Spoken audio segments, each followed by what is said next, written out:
Hi everyone, मेरा नाम प्रतीक जगाती और आज हम इंडेस 111 रिवाइज करेंगे। डेट इज सारे क्वेश्चंस कंसेप्ट तो डिस्कस कर ही लेंगे, फटाफट से रिवाइज कर लेंगे। और साथ ही साथ जितने भी आईसीआई के क्वेश्चंस हैं आपके स्टडी मटेरियल के अंदर, आई थिंक 24 क्वेश्चंस हैं, तो वो सारे क्वेश्चंस हम फटाफट डिस्कस कर लेंगे ताकि एग्जाम में अगर 4 to 6 मार्क्स का क्वेश्चन आई थिंक आ सकता है, और अगर आए तो आप है ना आराम से उसे मैनेज कर सको। ऑलरेडी पिछले वीडियो में हमने इंडेस 28 ऑलरेडी हमने अपलोड कर रखा हुआ है, जरूर से देखिएगा। डिस्क्रिप्शन में लिंक भी देने की कोशिश करूंगा। And consolidation procedure practical part भी पूरा हमने यूट्यूब में डाला हुआ ही है। तो चलिए फटाफट से इंडेस 111 जॉइंट अरेंजमेंट हम डिस्कस करते हैं। तो यहाँ पर बेसिकली जॉइंट अरेंजमेंट्स का मतलब क्या हो गया, जैसे कि अगर आप देखोगे इंडेस 110 में हमने देखा था कंट्रोल। अगर मान लीजिए एक कंपनी, आप एक कंपनी हो, मैं एक एंटिटी हूँ, मैं इंडिविजुअली, मैं भी एंटिटी हूँ और आप भी एंटिटी हो, मैं आपकी एंटिटी पे कंट्रोल अगर रखता हूँ तो ऐसा सिचुएशन में आप मेरे सब्सिडरी कहलाओगे, मैं आपका पेरेंट कहलाऊंगा। मैं पेरेंट हूँ और आप कौन हो, आप सब्सिडरी हो। अगर मैं सिंगल इंडिविजुअली आपकी कंपनी में कंट्रोल करता हूँ तो। और कंट्रोल का डेफिनेशन हमने कहीं ना कहीं पढ़ा था, 110 में आपने पढ़ रखा होगा, यहाँ पर डिस्कस नहीं करेंगे। कंट्रोल एवेल्युएशन वो अराउंड मेरा रेगुलर लेक्चर्स 8 आवर्स कितने का है, सिर्फ कंट्रोल प्रोसीड्यूर, कंट्रोल समझाने के लिए इतना टाइम लग गया था। तो वहाँ पर कंट्रोल में हम बेसिकली देखते थे कि पावर होना चाहिए, पावर ओवर द इन्वेस्टी, और साथ साथ आपका रिटर्न्स भी मिलना चाहिए उसमें आपका, है ना आप, और साथ में आपका जो प्रिंसिपल एजेंट का रिलेशनशिप है वो मतलब चेक करना होता है कि आप प्रिंसिपल का रिलेशन आपका है कि आपका एजेंट का रिलेशन है।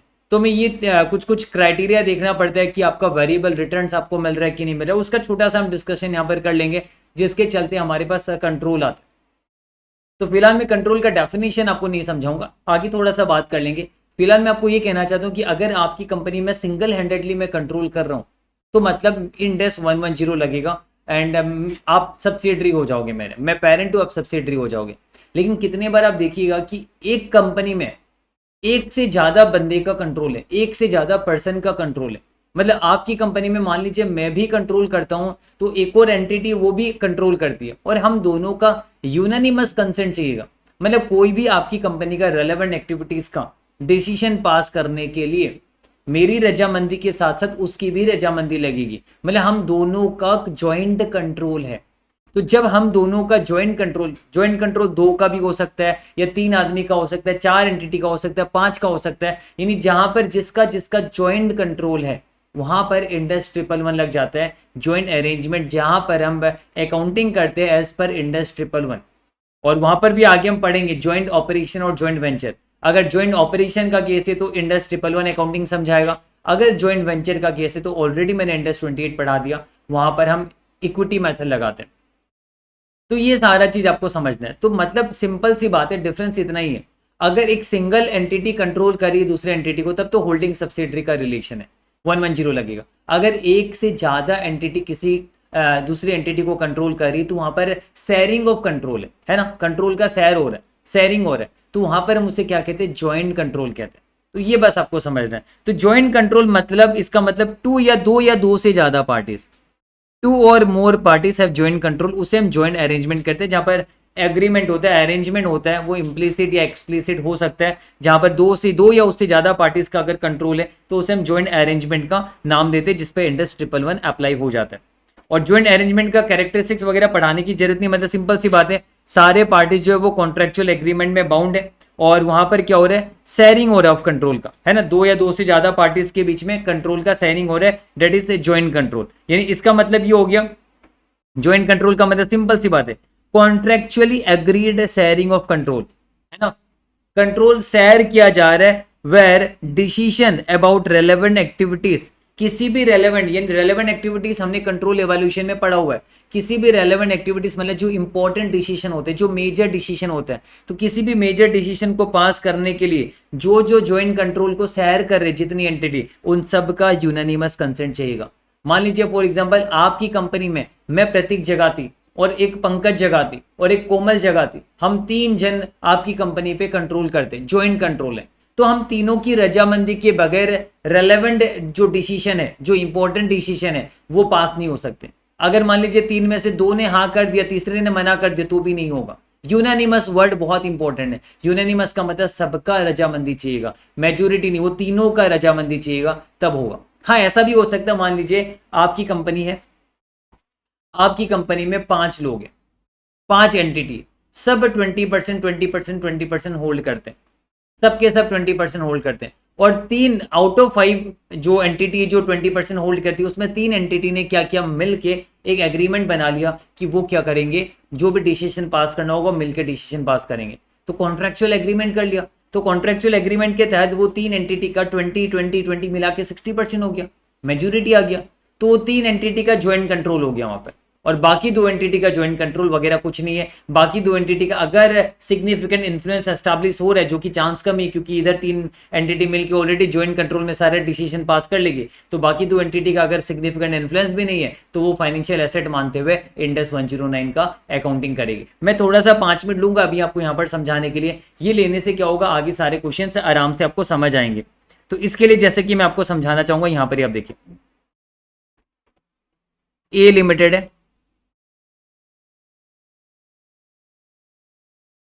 जिसमें डब्ल्यू भी limited, W limited, X limited, Y limited और जेड लिमिटेड सभी का 20% है।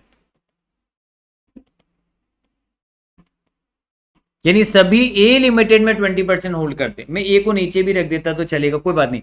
तो ये सारी एंटिटी 20% होल्ड करती है ए लिमिटेड में, ए लिमिटेड में सारी एंटिटी 20% होल्ड करती है। तो हम यहाँ पर अगर मान लीजिए किसी के बीच में कुछ भी कोई कॉन्ट्रेक्चुअल एग्रीमेंट नहीं, तो हम ये भी कह सकते हैं कि हाँ यहाँ पर सभी का सिग्निफिकेंट इन्फ्लुएंस हो सकता है। तो सभी के लिए ए लिमिटेड एसोसिएट हो जाएगा, है ना, एसोसिएट हो जाएगा। लेकिन मान लीजिए इसमें से 3 एंटिटी ने V plus W plus X, इन्होंने मिलके कॉन्ट्रेक्चुअल एग्रीमेंट कर लिया कि ये सारे डिसीजन मिलके पास करेंगे, और इन तीनों का मिला के शेयर 60% हो गया, है ना। तो ऐसे सिचुएशन में हम कह सकते हैं कि ए लिमिटेड में ज्वाइंटली शेयरिंग ऑफ कंट्रोल है बिटवीन भी डब्ल्यू एंड एक्स।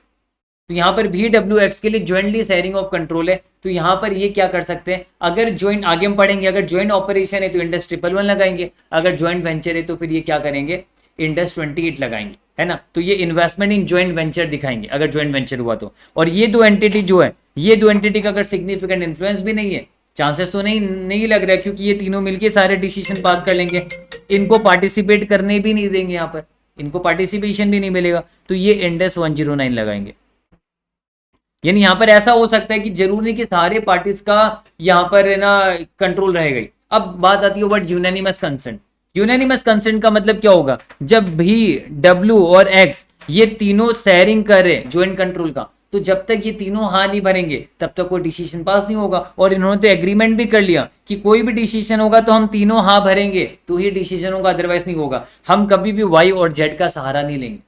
मतलब मान लीजिए किसी डिसीजन में भी प्लस डब्ल्यू, ये दोनों ने कहा कि हम डिसीजन पास करेंगे, वहां पर एक्स मना कर रहा है, एक्स बोला कि नहीं ये पास नहीं होने देंगे, तो भी डब्ल्यू बाउंड है, वो वाई और जेड का सहारा नहीं ले सकते, क्योंकि इन्होंने कॉन्ट्रेक्चुअल एग्रीमेंट कर लिया कि कोई भी डिसीजन पास करेंगे तो भी डब्ल्यू और एक्स ये 3 लोग मिलकर करेंगे, वाई और जेड का सहारा नहीं लेंगे, है ना। इन तीनों में पक्की दोस्ती हो गई और इन दोनों के साथ खट्टी है यहाँ पर। तो यहाँ पर ये तीनों का यूनानिमस कंसेंट लगेगा तो ही मतलब डिसीजन पास होगा। तो डेट मीन्स व्हाट, भी डब्ल्यू और एक्स के यहाँ पर ज्वाइंट कंट्रोल है और ये ज्वाइंट अरेंजमेंट है कहा जाएगा यहाँ पर। तो चलिए ये हमने समझा यहाँ तक।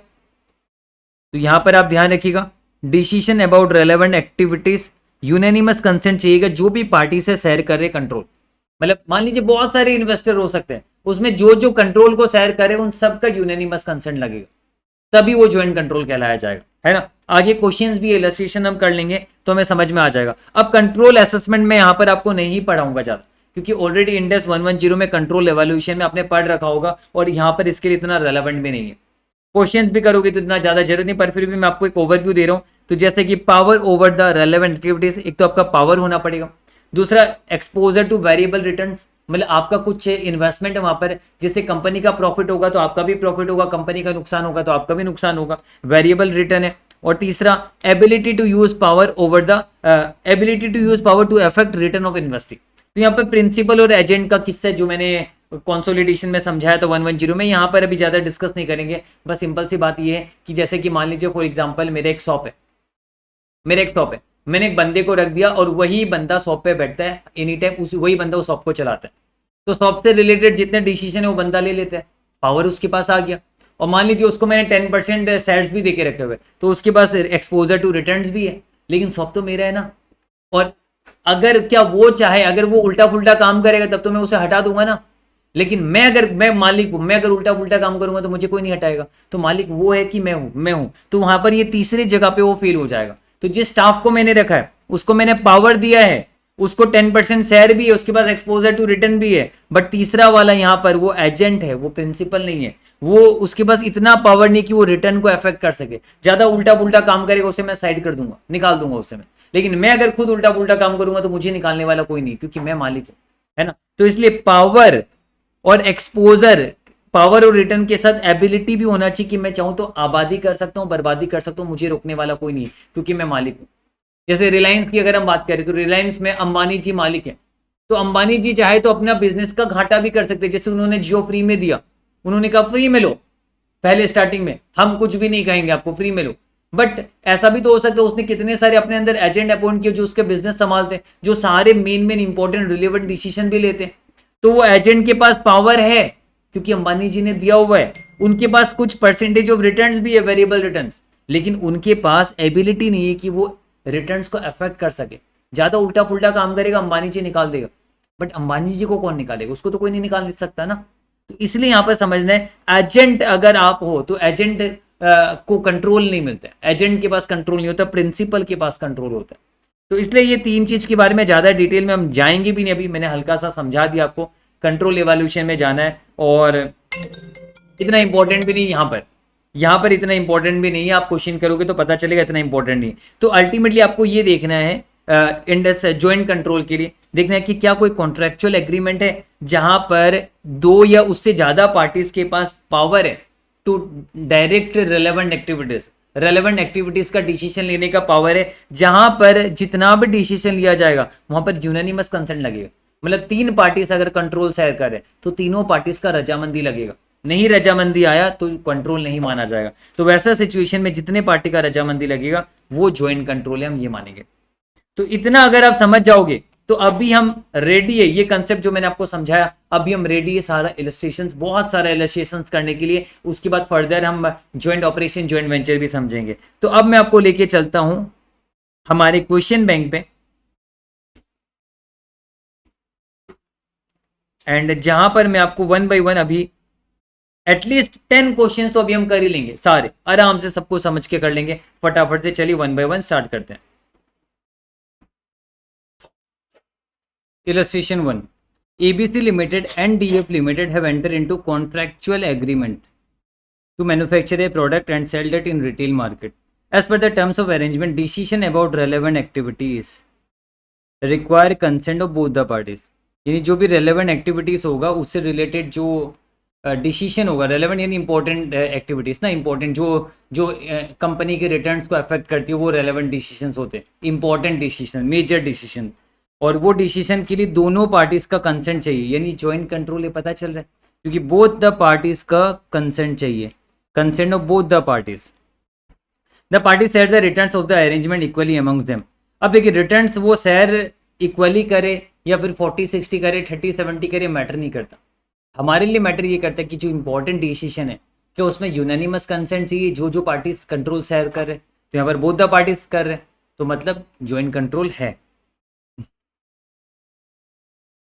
यहाँ पर आप देख सकते हो यूनानिमस कंसेंट चाहिए, इसलिए ये ज्वाइंट अरेंजमेंट है हमारा। तो पूछा भी गया whether the arrangement can be treated as joint arrangement, yes, simple सा क्वेश्चन था।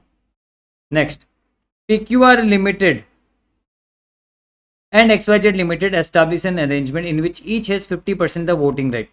दोनों PQR और XYZ दोनों के पास 50% का वोटिंग राइट है। And the contractual agreement between them specifies that at least 51% voting right चाहिए डिसीजन रेलेवेंट एक्टिविटीज का डिसीजन पास करने के लिए।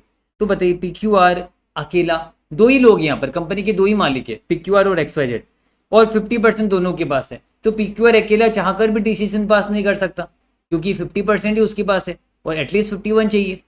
तो यानी अब XYZ भी अकेला नहीं कर सकता, उसके पास भी 50% ही है। तो यहाँ पर इम्प्लिसिटली पता चल रहा है कि दोनों जन कंट्रोल शेयर कर रहे हैं, क्योंकि दोनों का कंसेंट होने पर ही 51% होगा।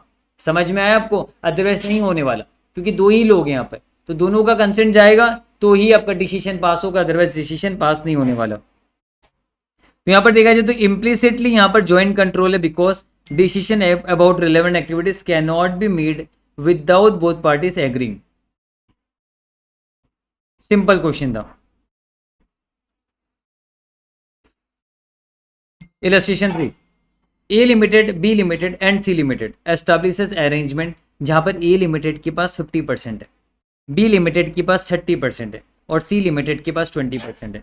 कॉन्ट्रेक्चुअल अरेंजमेंट बोलते हैं बिटवीन ए बी सी में कॉन्ट्रेक्चुअल अरेंजमेंट हुआ है, जहां पर बोल रहा है कि 75% वोटिंग रेट एटलीस्ट चाहिए, जिससे आपका डिसीजन पास होगा about relevant activities of the arrangement, whether the arrangement can be treated as joint arrangement. अब मेरी बात ध्यान से सुनिए, ए के पास है 50%, बी के पास है 30%, सी के पास है 20%। अब मुझे बताइए, क्या ए अकेला कभी भी डिसीजन पास कर पाएगा? नहीं, क्योंकि 75% चाहिए। क्या बी अकेला कभी भी पास कर पाएगा? जी नहीं, क्योंकि इसके पास भी नहीं है। सी भी अकेला नहीं कर पाएगा। यानी यहाँ पर तीनों में से कोई भी कंट्रोल इंडिविजुअली तो कंट्रोल नहीं कर रहा, क्योंकि इंडिविजुअली कोई भी डिसीजन पास नहीं कर पाएगा। अब मुझे बताइए, क्या बी और सी मिलके कोई डिसीजन पास कर सकते हैं? मतलब बी ने वोट दे दिया, सी ने वोट दे दिया, क्या डिसीजन पास होगा? दोनों का मिला के 50% होगा, पास नहीं होगा। क्या ए और सी मिलके करेंगे तो भी पास होगा? नहीं होगा। यहां पर ए और बी को डिसीजन, ए और बी को मिलना ही पड़ेगा तभी पास होगा, अदरवाइज नहीं होगा। तो इससे मुझे क्या पता चला कि जितने अलग अलग कॉम्बिनेशन बनते, ए बी सी या फिर ए बी या फिर बी सी या फिर ए सी, ये अलग अलग कॉम्बिनेशन बन सकता है ना। तो यहां पर इस कॉम्बिनेशन में आप देखोगे, ए अकेला कुछ नहीं कर सकता, बी भी कुछ नहीं कर सकता, सी भी कुछ नहीं कर सकता, ए सी भी कुछ नहीं कर सकता, 70% होगा, बी सी भी कुछ नहीं कर सकता। यानी कोई भी डिसीजन पास होने के लिए ए का और बी का दोनों का कंसेंट चाहिए ही चाहिए। जब तक ए और बी दोनों कंसेंट नहीं देंगे तब तक डिसीजन पास नहीं हो सकता, इम्प्लिसिट है, क्योंकि ए और बी दोनों जब कंसेंट देंगे तभी कोई डिसीजन पास हो सकता है। आप दूसरा कोई भी कॉम्बिनेशन बना लीजिए, कोई भी कॉम्बिनेशन में ये सक्सेस नहीं होने वाला। एबीसी का कॉम्बिनेशन वो तो कोई बात ही नहीं, वो तो एबीसी में एबीसी मिलाएंगे तो 100 हो जाएगा, पर मेनली ए और बी का कंसेंट के बगैर यहाँ पर पत्ता भी नहीं हिलने वाला, क्योंकि 75% चाहिए। यहाँ पर हम कह सकते हैं कि implicitly A and B are having or sharing joint control. तो यहाँ पर ज्वाइंट अरेंजमेंट है इम्प्लिसिटली, और ए और बी यहाँ पर क्या करे, ज्वाइंट कंट्रोल कर रहे हैं, क्योंकि ए अकेला कुछ नहीं कर सकता, बी अकेला कुछ नहीं कर सकता, ए बी मिलके ही जो चाहे कर सकते हैं। तो यहाँ पर कोई भी डिसीजन पास करने के लिए ए का और बी का दोनों का यूनानिमस कंसेंट चाहिए। सी का नहीं है, भाड़ में जैसे ही हटा दो, सी का यहाँ पर ज्वाइंट कंट्रोल नहीं है, सी का है ही नहीं ज्वाइंट कंट्रोल यहाँ पर, लेकिन ए और बी का ज्वाइंट कंट्रोल है। और यहाँ पर अगर इनके बीच में एग्रीमेंट भी नहीं होता है तो भी बाई जो आपका 75% का रिक्वायरमेंट है, तो बाय डिफॉल्ट ये दोनों ज्वाइंट कंट्रोल पे है। तो यानी ए और B are having joint control. Answer भी ये लिखा हुआ है, इन this case even though A can block any decision it does not control the arrangement, क्योंकि ए अकेला कुछ नहीं कर सकता, because it needs the agreement of B. The terms of the contractual agreement require करता है 75% वोटिंग राइट। इसलिए to make decision implied A limited और बी लिमिटेड के पास ज्वाइंट कंट्रोल है, बिकॉज डिसीजन इन दोनों के बगैर नहीं लिया जा सकता। जब तक दोनों हानि भरेंगे तब तक डिसीजन नहीं लिया जा सकता। चलिए डन। इलस्ट्रेशन 4, अरेंजमेंट में 3 पार्टीज हैं, एक्स लिमिटेड के पास 50% है और वाई और जेड दोनों के पास 25-25 है। वाई के पास 25 है, जेड के पास भी 25% है। कॉन्ट्रेक्चुअल एग्रीमेंट कहता है कि बिटवीन देम स्पेसिफाइज की एटलीस्ट 75% का वोटिंग राइट चाहिए रेलेवेंट एक्टिविटीज का डिसीजन पास करने के लिए। क्या ज्वाइंट एग्रीमेंट यहाँ पर है? तो यहाँ पर आप देखिए, यहाँ पर ये एक्स अकेला कुछ नहीं कर सकता, वाई अकेला कुछ नहीं कर सकता, जेड अकेला कुछ नहीं कर सकता, वाई और जेड भी मिलके कुछ नहीं कर सकते। यहाँ पर कॉम्बिनेशन क्या क्या हो सकता है, एक्स और वाई मिलके डिसीजन पास कर सकते हैं, या फिर एक्स और जेड मिलके डिसीजन पास कर सकते हैं। 2 कॉम्बिनेशन बन रहा है, पिछले वाले में सिर्फ एक ही कॉम्बिनेशन बन रहा था ए बी का, तो हमने कहा ज्वाइंट कंट्रोल है, यूनैनिमस कंसेंट है। पर यहां पर दो कॉम्बिनेशन बन रहा है। अब देखिए मेरी बात सुनिए, अगर मान लीजिए वाई मना कर देता है, अगर वाई मना कर देता है तो एक्स और जेड मिलकर डिसीजन पास कर देंगे। अगर जेड मना कर देता है तो एक्स और वाई मिलकर डिसीजन पास कर सकते हैं। अगर एक्स मना कर देगा तो डिसीजन पास ही नहीं होगा।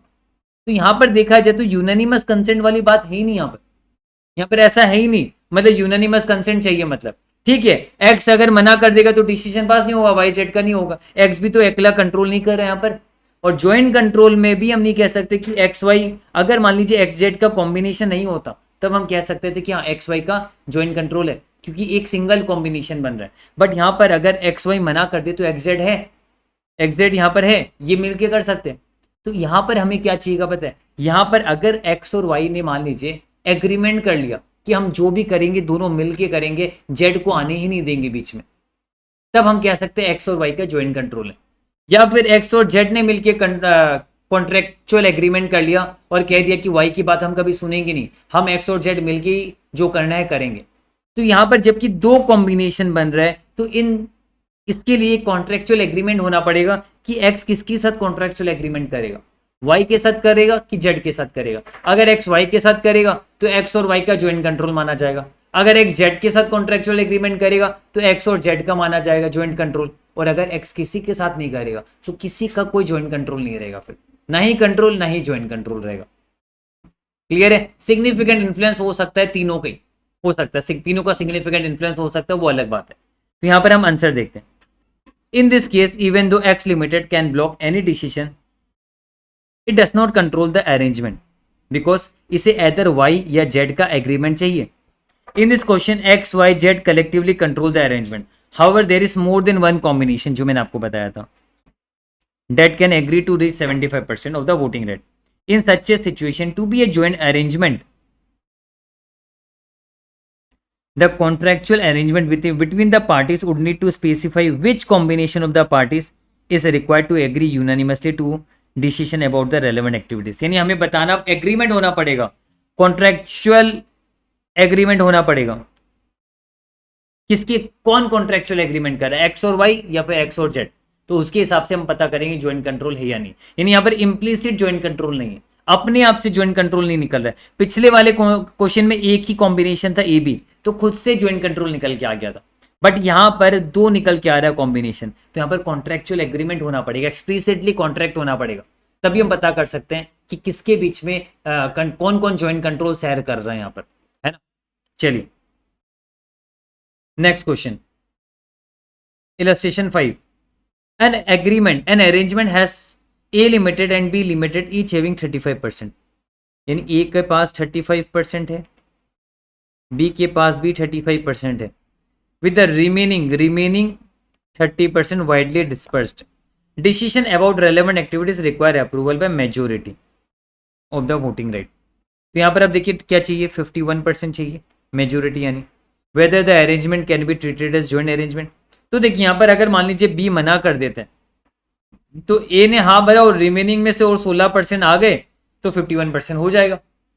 अब रिमेनिंग में से कोई भी आ सकता है, रिमेनिंग तो वाइडली डिस्पर्स है, इसमें तो कोई 2%, कोई 1%, कोई 4% ऐसे होल्ड कर रहा होगा।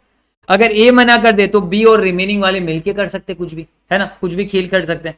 तो यहाँ पर ज्वाइंट कंट्रोल तो इम्प्लिसिट तो है नहीं यहाँ पर। हाँ यहाँ पर ज्वाइंट कंट्रोल बन सकता है, पता कब, जब मान लीजिए ए ने और बी ने मिलके टुगेदर एक एग्रीमेंट कर लिया कि जो भी डिसीजन होगा हम दोनों मिलके पास करेंगे, तब हम कह सकते हैं ए और बी शेयर कर रहे ज्वाइंट कंट्रोल। और या फिर मान लीजिए रिमेनिंग में से पॉसिबल नहीं क्योंकि वाइडली डिस्पर्स है, तो 1% 2% ऐसे है, तो बहुत सारे लोगों को साथ कॉन्ट्रैक्ट करना पड़ेगा कॉन्ट्रैक्चुअल एग्रीमेंट, जो कि जनरली पॉसिबल होता नहीं है। तो यहाँ पर एक ही बन सकता है सिनेरियो ए प्लस बी, अगर इन दोनों के बीच में कॉन्ट्रैक्चुअल एग्रीमेंट हो जाए, रिटर्न में कॉन्ट्रैक्चुअल एग्रीमेंट कर ले, या फिर रिटर्न नहीं होने से भी चलेगा, इनके पास एक एविडेंस होना पड़ेगा कि पिछले कुछ रिसोल्यूशन में इन्होंने ऐसा किया है, दो जन मिल गए और दो जन मिलके डिसीजन पास कर रहे और इन्होंने इनफॉर्मल टॉक कर लिया आपस में कि हम मिलके डिसीजन लेंगे। तो अगर इन दोनों के बीच में कॉन्ट्रैक्चुअल अरेंजमेंट हो जाता है तो ए और बी मानेंगे ज्वाइंट कंट्रोल शेयर कर रहे हैं। देखिए A limited and B limited have joint control only if the contractual agreement specify करता है that decision about relevant activities require both A and B agreeing. यानी कॉन्ट्रैक्चुअल एग्रीमेंट अगर ये कर लेते हैं आपस में तो ही, अदरवाइज नहीं होने वाला। चलिए सिंपल सिंपल क्वेश्चन है, फटाफट हो गया। इलस्ट्रेशन 6 स्टार्ट करते हैं। Illustration 6, electronics limited is established by two investor, यानी इलेक्ट्रॉनिक्स लिमिटेड एक कंपनी है, दो इन्वेस्टर उसमें, R limited S limited. R limited के पास 60% है, एस लिमिटेड के पास 40% है ऑफ द वोटिंग पावर। मैंने पहले भी कहा था वोटिंग मैटर नहीं करता, अल्टीमेटली ये मैटर करता है कि जो मेजर डिसीजन है, जो रेलेवेंट एक्टिविटीज है, उससे रिलेटेड डिसीजन में आपका क्या पावर है, कौन लेगा, क्या वहां पर यूनानिमस कंसेंट चाहिए, वगैरह वगैरह। तो देखिए, as per the articles of association of electronics limited both the investors have right to appoint two directors, यानी आर भी दो डायरेक्टर को अपॉइंट करेगा और एस भी दो डायरेक्टर को अपॉइंट करेगा। जबकि देखा जाए तो इनका वोटिंग रेशियो 60-40 है, इनका वोटिंग रेट 60-40 है, लेकिन दोनों को हक मिला दो दो डायरेक्टर अपॉइंट करने का। The directors appointed will act in accordance with the direction of the investor who has appointed such director. तो ये जो दो डायरेक्टर है ये आर की बात सुनेंगे, ये जो दो डायरेक्टर है ये एस की बात सुनेंगे। फर्दर आर्टिकल्स ऑफ एसोसिएशन बहुत मैटर करता है। आर्टिकल्स ऑफ एसोसिएशन में हम क्लोजेस वगैरह लिखते हैं कि कंपनी में आगे जाके कुछ भी प्रॉब्लम हुआ, नियम कानून, मतलब उसमें कानून लिखा हुआ जाता है ना। तो आर्टिकल्स ऑफ एसोसिएशन प्रोवाइड करता है that the decision about relevant activities, मतलब रेलेवेंट एक्टिविटीज का डिसीजन कैसे लिया जाएगा, by board of directors through simple majority, मतलब शेयर्स का मेजोरिटी से नहीं लिया जाएगा, शेयर होल्डर्स की मेजोरिटी से डिसीजन नहीं लिया जाएगा, बीओडी के मेजोरिटी से लिया जाएगा। तो अगर मान लीजिए शेयर होल्डिंग इसके मेजोरिटी से लिया जाता तब तो आर ही डिसीजन सारे ले लेता, आर के पास कंट्रोल आ जाता। पर यहां पर बोर्ड ऑफ डायरेक्टर्स का मेजोरिटी बोल रहे हैं, बोर्ड ऑफ डायरेक्टर्स। तो देखिए ना, तो डायरेक्टर्स के बीच में वोटिंग होगा कोई भी डिसीजन पास करने के लिए, तो आर का डायरेक्टर जो दो है वो आर की बात सुनेगा और एस का डायरेक्टर दो है वो एस की बात सुनेगा। तो यहां पर तो हमेशा टाई होगा। देखा जाए तो हमेशा अगर आर को डिसीजन पास करना चाहता है तो आर अपने डायरेक्टर से कहेगा, उसका डायरेक्टर दो वोट दे देगा। अब एस रजामंदी नहीं दिखाएगा तो अपने डायरेक्टर को मना कर देगा, एक भी वोट मत देना, है ना। तो यहां पर आर अकेला कुछ नहीं कर सकता क्योंकि voting through their own shares नहीं होने वाला, वोटिंग थ्रू बीओडी होने वाला, और एस भी अकेला कुछ नहीं कर सकता। तो यहां पर कोई भी डिसीजन पास करना है तो आर और एस यानी दोनों के डायरेक्टर की रजामंदी होनी पड़ेगी। तो यहाँ पर इम्प्लिसिटली हम कह सकते हैं ज्वाइंट कंट्रोल है, और यहाँ पर वोटिंग राइट्स मैटर नहीं करता क्योंकि यहाँ पर आर्टिकल्स में कहा गया कि जो भी डिसीजन पास होने उसके लिए डायरेक्टर्स मायने रखेंगे, डायरेक्टर्स का वोट मायने रखेगा। और डायरेक्टर्स का देखें तो दो डायरेक्टर आर का है, दो डायरेक्टर एस का है, तो जब कभी भी डिस्प्यूट होगा तो दोनों में टाई हो जाएगा, वो टाई ब्रेकर यहाँ पर है नहीं। और जिसके चलते हमें ये समझ में आ रहा है कि यहाँ पर ज्वाइंट कंट्रोल है क्योंकि आर अकेला कुछ नहीं कर सकता, भले उसके पास 50% से ज्यादा वोटिंग रेट है फिर भी वो कुछ नहीं कर सकता क्योंकि आर्टिकल्स में उन्होंने बीओडी के वोटिंग को अहमियत दिया है रेलेवेंट एक्टिविटीज का डिसीजन पास करने के लिए।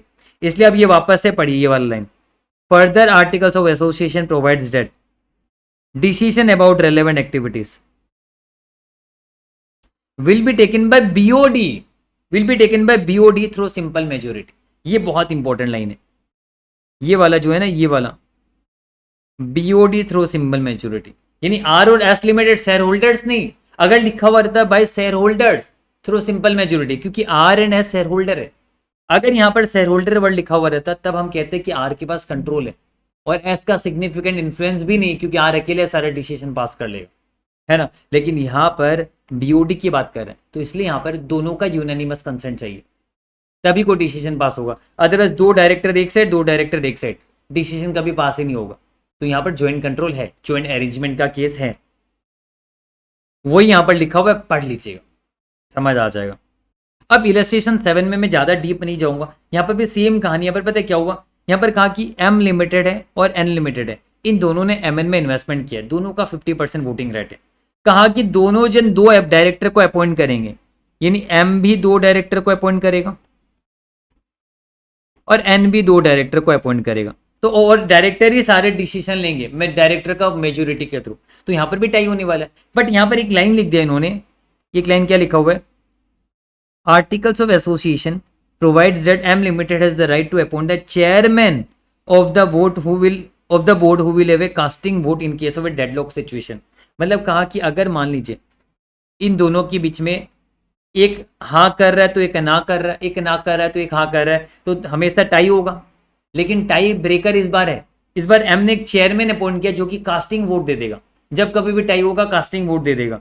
तो देखिए ना, ये वाला इंपॉर्टेंट लाइन है। आर्टिकल्स में लिखा हुआ है M limited is the right to appoint the chairman who will have the right of a casting vote in case of a deadlock, मतलब टाई का सिचुएशन में। यहाँ पर एम का देखिए ना, अगर मान लीजिए एम ने कोई डिसीजन पास करना चाहा, अब एम का डायरेक्टर ना कर रहा है, तो एम के पास कौन है इसके साथ, चेयरमैन है, जो कि कास्टिंग वोट देके एम को जिता देगा। तो यहाँ पर नो ज्वाइंट कंट्रोल, यहाँ पर ज्वाइंट कंट्रोल नहीं है बेटा, यहाँ पर क्या है, यहाँ पर एम के पास कंट्रोल है इंडिविजुअल। एम यहाँ पर डायरेक्ट कर रहा है अकेला रेलेवेंट एक्टिविटीज को, तो एम के लिए ये एम एन लिमिटेड जो है ना, ये एम की सब्सिडरी है, एम यहाँ पर पेरेंट है। आपको ये समझना है ना, ज्वाइंट कंट्रोल नहीं है, क्योंकि यहाँ पर कास्टिंग वोट है, और पिछले वाले क्वेश्चन में कास्टिंग वोट नहीं था। चलिए नेक्स्ट क्वेश्चन डिस्कस करते हैं। 7 तक हो गया। 8, ABC limited establish by 2 investor A B and B C, और दोनों के पास 50% का वोटिंग रेट है। एज पर आर्टिकल्स क्या लिखा हुआ है, ए बी और बी सी 3 डायरेक्टर अपॉइंट करेंगे, और नहीं, ए बी 3 डायरेक्टर और बी सी 2 डायरेक्टर अपॉइंट करेगा। Directors appointed by each investor will act in accordance with the direction of the investor. Further articles provide that decision about relevant activities will be taken bye BOD through simple majority. क्या joint control है वो the investor? नहीं, क्योंकि देखिए ना, A B के पास 3 director है और बीसी के पास 2 डायरेक्टर है, तो यहां पर ए बी कंट्रोल कर रहा है, ज्वाइंट कंट्रोल नहीं, ए बी कंट्रोल कर रहा है, क्योंकि ए बी यहां पर रेलेवेंट एक्टिविटीज का डिसीजन कौन पास करेगा, बीओडी मेजोरिटी के थ्रू। तो ए बी के 3 डायरेक्टर, ये हमेशा जीतेगा, तो ए बी यहां पर कंट्रोल कर रहा है, आपको ये समझना है। तो यहां पर आप देखिए, directors appointed by AB can take decision independently without the consent of any of the directors, hence AB is not jointly control, और अकेला कंट्रोल है एबी के पास यहां पर। चलिए सिंपल क्वेश्चन था। इलस्ट्रेशन 9 देखिए, यहां पर X limited and Y limited enter करते कॉन्ट्रेक्चुअल अरेंजमेंट में कि वो एक लैंड खरीदेंगे टू कंस्ट्रक्ट रेसिडेंशियल यूनिट, एक जमीन खरीदेंगे, जमीन में फ्लैट बनाएंगे। समझ लीजिए, आप भी बनाना सीए बनने के बाद। As per the arrangement the land will be further divided into 3 equal parts. जो जमीन है उसमें घर बनाया जाएगा, उसमें घर 3 अलग अलग हिस्से में बनाया जाएगा। मान लीजिए इतना बड़ा लैंड है और यहाँ पर 3 घर बनेगा, ठीक है, 3 घर बनेगा। Out of the 3 parts both the parties will be responsible to construct residential unit on 1 part each, यानी एक में एक्स बनाएगा अपने हिसाब से, एक में वाई बनाएगा अपने हिसाब से, और जो भी उससे रिलेटेड रिटर्न्स वगैरह होगा वो उनका अपना ही होगा।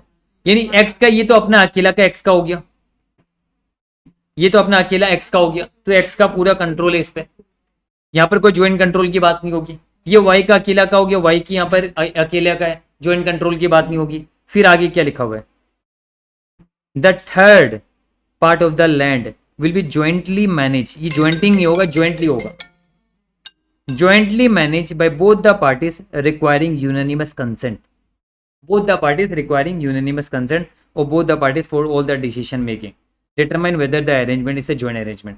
तो यहाँ पर आप देखिए, ये जो थर्ड वाला है ना, इस पे एक्स और वाई दोनों का कंसेंट चाहिएगा, इसमें एक्स और वाई दोनों का कंसेंट चाहिएगा। यानी पहले वाले में सिर्फ एक्स का ही चलेगा, रिटर्न्स भी एक्स को मिलेगा, दूसरे वाले में सिर्फ वाई का चलेगा, रिटर्न्स भी वाई को मिलेगा। तो इस पे पूरा एक्स का अधिकार है, कोई ज्वाइंट कंट्रोल नहीं है, इसमें पूरा वाई है, कोई ज्वाइंट कंट्रोल नहीं है, पर इस पे एक्स और वाई दोनों का अधिकार है, यूनानिमस कंसेंट चाहिए इस पे,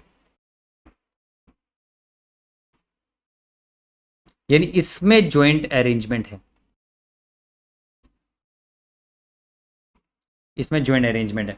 और आगे जाके आपको पता चलेगा कि ये इसका अकाउंटिंग ज्वाइंट ऑपरेशन का होगा, जो मैंने लिखा हुआ है, क्योंकि हम आगे पढ़ेंगे। ज्वाइंट अरेंजमेंट अभी एस्टैब्लिश कर रहे हैं। ज्वाइंट अरेंजमेंट में भी 2 टाइप का होगा, पहले भी बताया था मैंने, एक ज्वाइंट ऑपरेशन, एक ज्वाइंट वेंचर। ज्वाइंट ऑपरेशन होगा इंडस 111 लगेगा, ज्वाइंट वेंचर होगा तो इंडस 28 लगेगा। वो हम आगे आइडेंटिफाई करेंगे, कैसे पता चलेगा हमें। तो अलग अलग अकाउंटिंग होने, अलग अलग तरीके से। आंसर पढ़ा देता हूँ। The 2 parts of the land which are required to be managed by both the parties independently do not fall within the definition of joint arrangement। लेकिन जो थर्ड वाला पार्ट है वहां पर यूनानिमस डिसीजन दोनों का चाहिए, तो ये जॉइंट अरेंजमेंट में आएगा आपका। चलिए, तो ये भी क्लियर हो गया हमारा। अब इसके बाद इलस्ट्रेशन 10 डिस्कस करते हैं। इलस्ट्रेशन 10 ध्यान दीजिएगा अच्छे से। Entity R and entity S दोनों ने मिलकर आर एस लिमिटेड एस्टैब्लिश किया, एक नया एंटिटी बनाया to construct a national highway and operate the same for a period of 30 years as per the contract given by government authorities. यानी entity R और entity S दोनों मिलकर एक are S limited बना रहे, और आर एस लिमिटेड करेगा क्या, नेशनल हाईवे बनाएगा और उसे ऑपरेट भी करेगा 30 ईयर्स तक। तो ऑपरेट करने का मतलब क्या, जैसे टोल चार्जेस वगैरह सब कलेक्ट करेंगे, है ना, तो ऑपरेट भी करेंगे।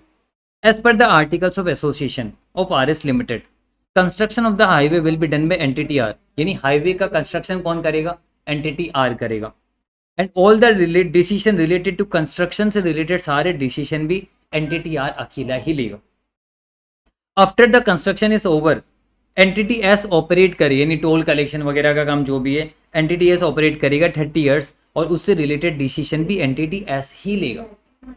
However, decision related to funding and capital structure of R S limited will be taken by both the parties with unanimous consent. पूछा whether R S limited joint arrangement है क्या एंटिटी आर और entity S के बीच में। तो यहाँ पर आप देखिए, यहाँ पर सबसे पहले क्या क्या काम हो रहा है ये आपको देखना है। एक तो कंस्ट्रक्शन होगा, अलग अलग एक्टिविटीज क्या है,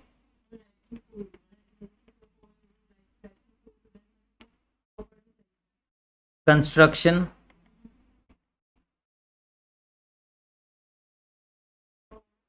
दूसरा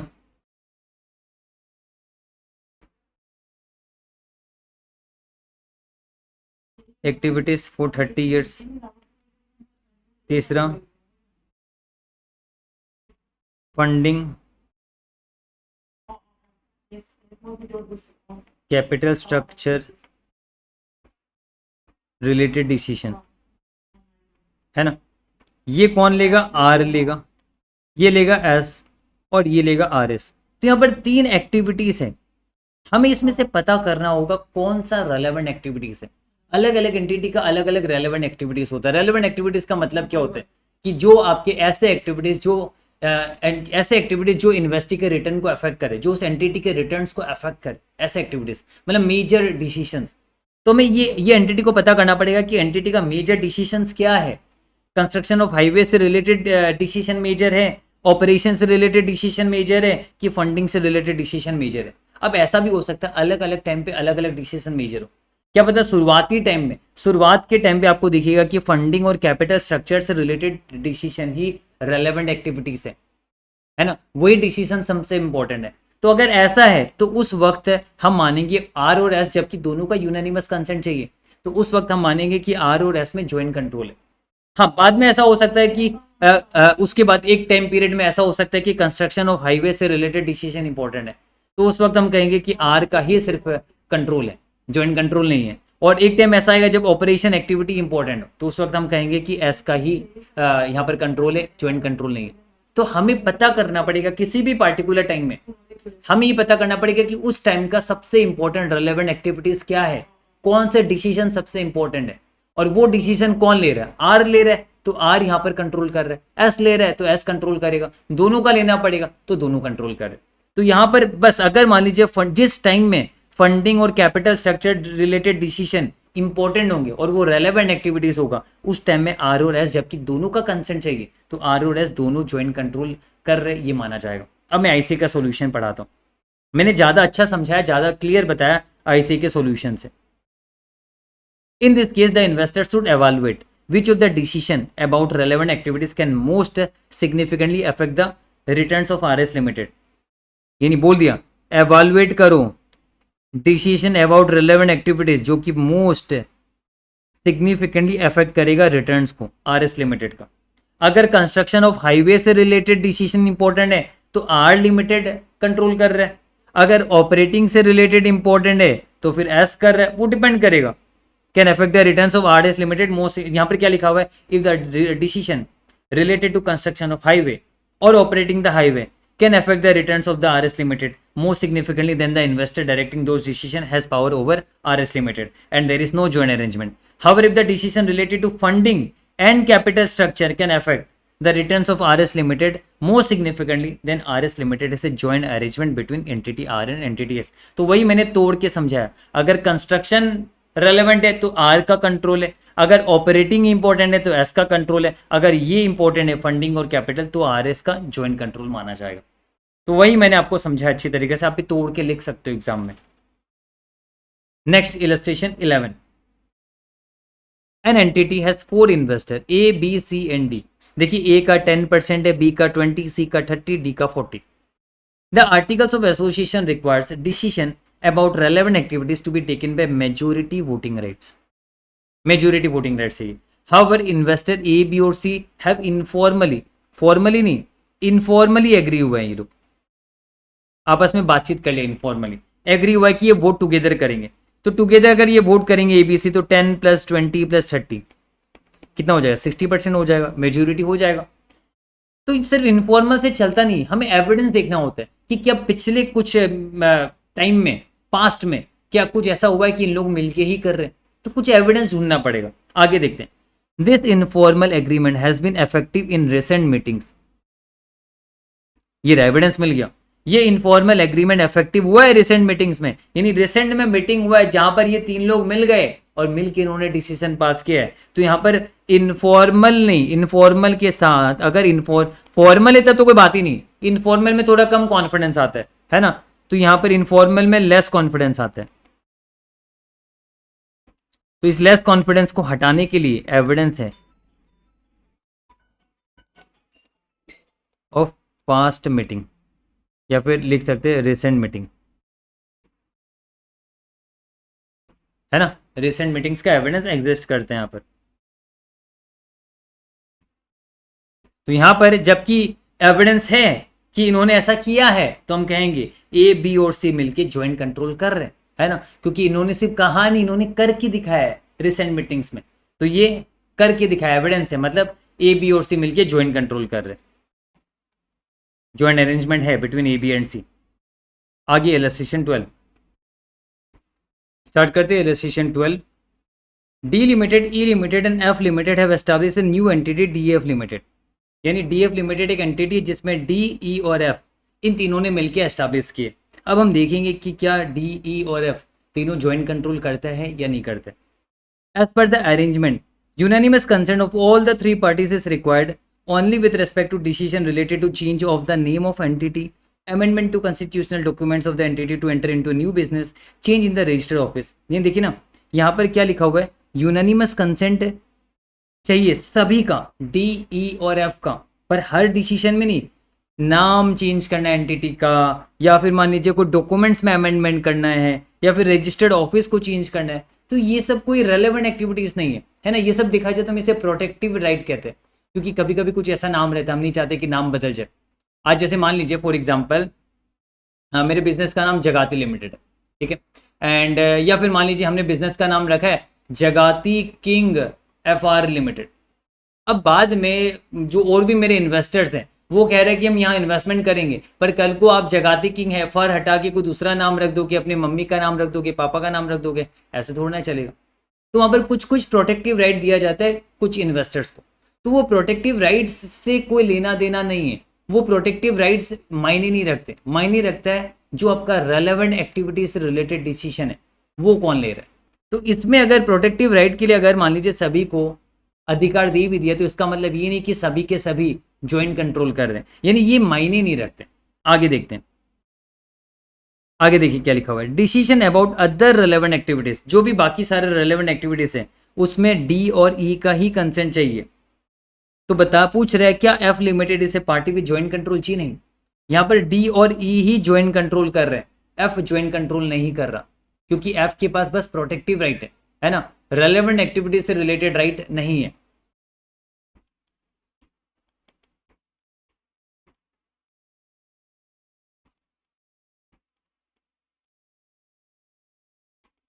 देखिए, consent of F limited is required only with respect to the fundamental changes in DF limited, hence these are protective rights. The decision about relevant activities are taken by D limited and E limited, hence F limited is not a party with joint control of the arrangement। यहाँ पर वही लिखा हुआ है, protective right है उसके पास sir, है ना, तो ये F यहाँ पर ज्वाइंट कंट्रोल नहीं कर रहा।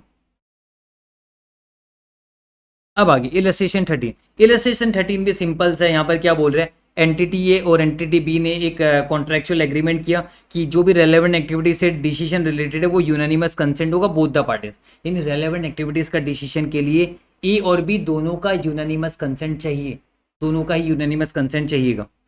However in case of any dispute, अगर कोई वेंडर के साथ झगड़ा हो गया, कुछ ये वो हो गया, तो ऐसे सिचुएशन में ए के पास हक है कि वो सॉर्ट आउट करेगा।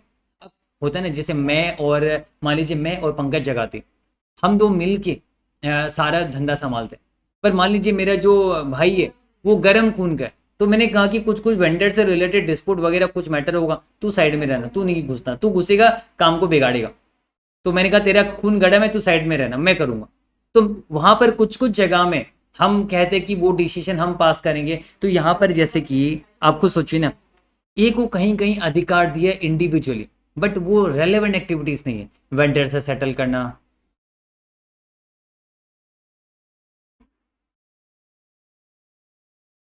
वेंडर से सेटल करना, कुछ डिस्प्यूट को सेटल करना, है ना। उसके अलावा जो भी डिसीजन है उसमें ए और बी दोनों का ही अधिकार है, तो ए और बी दोनों का ज्वाइंट कंट्रोल है।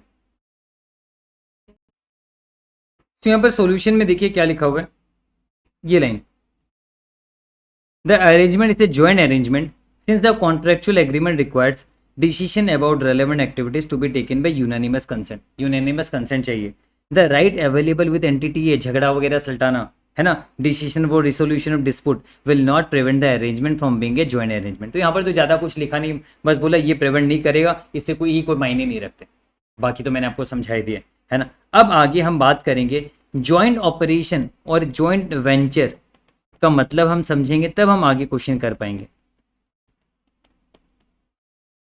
जॉइंट वेंचर और जॉइंट ऑपरेशन हम समझेंगे, तब हम आगे क्वेश्चन कर पाएंगे। तो यहाँ पर अब देखिए, यहाँ पर अच्छा खासा क्वेश्चन हमने कवरेज किया है, ये कुछ कुछ नोट है, एंड ये ऑलरेडी क्वेश्चंस के साथ कवर हो ही गया हमारा। तो आप चाहो तो इसे रीड कर सकते हो, एंड ऐसा इंपॉर्टेंट नहीं है, मैंने इस नोट्स पे रखा है, नोट्स आपको मिल ही जाएगा गूगल ड्राइव लिंक में, टेलीग्राम में भी है, डिस्क्रिप्शन में लिंक रहेगा गूगल ड्राइव का। अब हम टाइप्स ऑफ जॉइंट अरेंजमेंट की बात करेंगे। जैसे मैंने कहा जॉइंट वेंचर अगर है तो इंडेस 28 लगता है इक्विटी मेथड, हम इक्विटी मेथड अकाउंटिंग करते हैं। अगर मान लीजिए जॉइंट ऑपरेशन है तो इंडेस 111 के हिसाब से ही अकाउंटिंग होगा, जहां पर प्रोपोर्शनेटली हम अकाउंटिंग करते हैं, जो हम सीख जाएंगे यहाँ पर। तो यहाँ पर हमें ये देखना है कब जॉइंट वेंचर, मतलब जॉइंट, एक बार तो पहले ये डिटरमाइन करना आपको जॉइंट कंट्रोल है या नहीं, जॉइंट अरेंजमेंट का केस है या नहीं। वंस इट इज डिटरमाइंड कि हाँ ये जॉइंट अरेंजमेंट का केस है, उसके बाद हम डिसाइड करेंगे ये जॉइंट वेंचर है कि जॉइंट ऑपरेशन है। तो यहाँ पर बेसिकली जॉइंट वेंचर और जॉइंट ऑपरेशन को डिस्टिंग्विश करने के लिए सबसे पहले तो आपको ये देखना पड़ेगा कि क्या जो आपने जॉइंट अरेंजमेंट किया है क्या वो स्ट्रक्चर हुआ है थ्रू सेपरेट व्हीकल, यानी कि सेपरेट एंटिटी के थ्रू स्ट्रक्चर हुआ है। मान लीजिए मैं और आप, हम दोनों, ठीक है, मान लीजिए मैंने क्या किया और आपने, हम दोनों ने मिलके एक एंटिटी बनाया, एक लीगल एंटिटी बनाया, तो हमने उसे सेपरेट व्हीकल फॉर्म किया, एक नया लीगल एंटिटी का दर्जा दिया। तो ऐसा सिचुएशन में हाँ हम कह सकते हैं जॉइंट वेंचर हो सकता है। जैसे कितनी बार क्या होता है, मैं हूँ और आप हो, हम दो पार्टनर मिलके, हम दोनों एंटिटी ने सोचा कि हम एक प्रोजेक्ट में काम करेंगे, लेकिन कोई हम सेपरेट एंटिटी वगैरह नहीं बनाएंगे, कोई लीगल फॉर्म नहीं देंगे, मतलब कोई नया एक एंटिटी फॉर्म इनकॉर्पोरेट नहीं करेंगे, कोई कंपनी या फॉर्म वगैरह इनकॉर्पोरेट नहीं करेंगे। हम बस एक प्रोजेक्ट है, उस प्रोजेक्ट में मिलके काम करेंगे, और जो खर्चा लगेगा मैं भी खर्चा करूंगा, आप भी खर्चा करना, आगे रेवेन्यू आएगा हम डिस्ट्रीब्यूट कर लेंगे। तो वहां पर हमने कोई कंपनी फॉर्म नहीं किया, है ना, कोई एंटिटी फॉर्म नहीं किया, कोई सेपरेट व्हीकल, इस एंटिटी जो नया लीगल एंटिटी फॉर्म करने को ही बोला जाता है सेपरेट व्हीकल, हमने कोई सेपरेट व्हीकल फॉर्म नहीं किया। तो जब हम सेपरेट व्हीकल फॉर्म नहीं करते, ऐसे सिचुएशन में हम उसे जॉइंट ऑपरेशन ही कहते हैं। मतलब अगर सेपरेट व्हीकल के थ्रू स्ट्रक्चर नहीं हुआ है, कोई एंटिटी कोई फॉर्म नहीं हुआ है, तो ऐसे सिचुएशन में वो जॉइंट ऑपरेशन ही रहेगा, वो जॉइंट वेंचर नहीं होगा। जॉइंट वेंचर होने का सबसे पहला शर्त ही है कि आप एक सेपरेट व्हीकल स्ट्रक्चर कर रहे हो, और इसका जरूरत भी, देखिए क्या होता है, एक सेपरेट व्हीकल अगर बनता है तो फिर सेपरेट व्हीकल के अंदर क्या होता है, वो एक एंटिटी है, वो एंटिटी अपने हिसाब से अपना डिसीजंस वगैरह लेती है, सारा चीज होता है उस एंटिटी के तरफ से होता है। जैसे मान लीजिए फॉर एग्जांपल अगर मैं किसी एंटिटी का 50% शेयर्स भी खरीदता हूँ तो इसका मतलब ये नहीं कि सारे एंटिटी के एसेट्स लाइबिलिटीज पे मेरा हक है 50% का।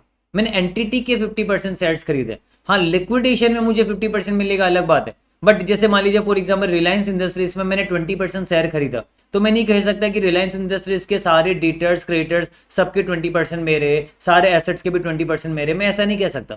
मेरे उस कंपनी में 20% है, कंपनी के एसेट्स लाइबिलिटीज में मेरा 20% नहीं है। तो वही चीज यहां पर होना है। ज्वाइंट वेंचर होने के लिए सबसे पहले तो फर्म होना पड़ेगा, कंपनी होना पड़ेगा, एक लीगल फॉर्म होना पड़ेगा, एक स्ट्रक्चर होना पड़ेगा, लीगल एंटिटी, सेपरेट एंटिटी होना पड़ेगा। और फिर इसके अलावा उस सेपरेट एंटिटी के एसेट्स एंड लाइबिलिटीज में आपका हक नहीं होना है। मतलब उस एंटिटी पे आपका हक है बट उस एंटिटी के एसेट्स एंड लाइबिलिटीज पे सेपरेटली इंडिविजुअली आपका हक नहीं होना चाहिए। अगर उस एंटिटीज के एसेट्स और लाइबिलिटीज में आपका सेपरेटली हक है, मान लीजिए एक प्रॉपर्टी प्लांट एंड इक्विपमेंट है, उस पे भी मेरा मान लीजिए 50% अधिकार है, एक लाइबिलिटी उसमें भी मेरा 50% अधिकार है, इंडिविजुअली मेरा हर एसेट्स लाइबिलिटीज में अधिकार है, तो ऐसा सिचुएशन में हम तब भी उसे ज्वाइंट वेंचर नहीं कहते। यानी ज्वाइंट वेंचर होने के लिए शर्तें समझ लीजिए। पहला शर्त ये है एक लीगल एंटिटी बनेगा, सेपरेट व्हीकल जिसे हम कहते हैं, एक लीगल एंटिटी होना पड़ेगा और उस लीगल एंटिटी के जो भी एसेट्स एंड लाइबिलिटीज होंगे वो उस लीगल एंटिटी के होंगे, वो हमारे जो ज्वाइंट वेंचरर्स या ज्वाइंट ऑपरेटर्स जो भी है, जो इन्वेस्टर्स है, वो इन्वेस्टर्स के नहीं होंगे। इन्वेस्टर्स का इन्वेस्टमेंट होगा, इन्वेस्टर्स का इन्वेस्टमेंट होगा, इन्वेस्टर्स का उनके ज्वाइंट जो अरेंजमेंट है उस पे, उसके एसेट्स एंड लाइबिलिटीज पे अधिकार नहीं होना चाहिए। तो ये दो चीजें मेन जरूरी चीजें इंपॉर्टेंट है। और दूसरी चीज ये है कि जो एंटिटी है, वो एंटिटी जो ज्वाइंट अरेंजमेंट एंटिटी है, वो पूरा का पूरा कुछ भी अपना बिजनेस करने के लिए टोटली इन्वेस्टर्स पे, ऐसा नहीं कि वो डिपेंडेंट है, ऐसा नहीं कि उसका सारा आउटपुट इन्वेस्टर्स ही लेके जाएगा। मतलब ये कुछ कुछ फैक्टर्स है जो हमें ध्यान देना है। बाकी कुछ क्वेश्चंस करेंगे तो भी हमारे अंदर क्लैरिटी आएगी धीरे धीरे। तो चलिए धीरे धीरे क्लैरिटी लेते हैं। तो मैंने आपको सबसे पहले ये समझाया ज्वाइंट वेंचर और ज्वाइंट ऑपरेशन को सेपरेशन करने के लिए। सो स्क्रीन में थोड़ी सी प्रॉब्लम थी, तो हम कहाँ थे, हम ये समझ रहे थे ज्वाइंट वेंचर और ज्वाइंट ऑपरेशन कब हम डिटरमाइन कर सकते हैं, क्योंकि दोनों का अकाउंटिंग अलग है। सो आपको ये समझना, अगर सेपरेट व्हीकल के थ्रू स्ट्रक्चर नहीं हुआ है, मतलब सेपरेट एंटिटी आपने इनकॉर्पोरेट अगर नहीं किया है, तब तो हमेशा ज्वाइंट ऑपरेशन ही होगा विदाउट एनी क्वेश्चन आस्क्ड।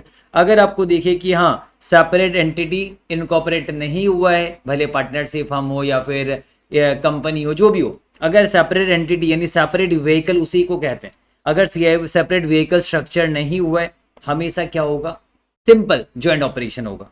मान लीजिए अगर सेपरेट व्हीकल स्ट्रक्चर क्या हुआ है, मतलब सेपरेट एंटिटी इनकॉर्पोरेट हुआ है, तो इसका मतलब ये नहीं कि आप सीधा जंप करोगे टुवर्ड्स ज्वाइंट वेंचर, तब भी ज्वाइंट ऑपरेशन हो सकता है।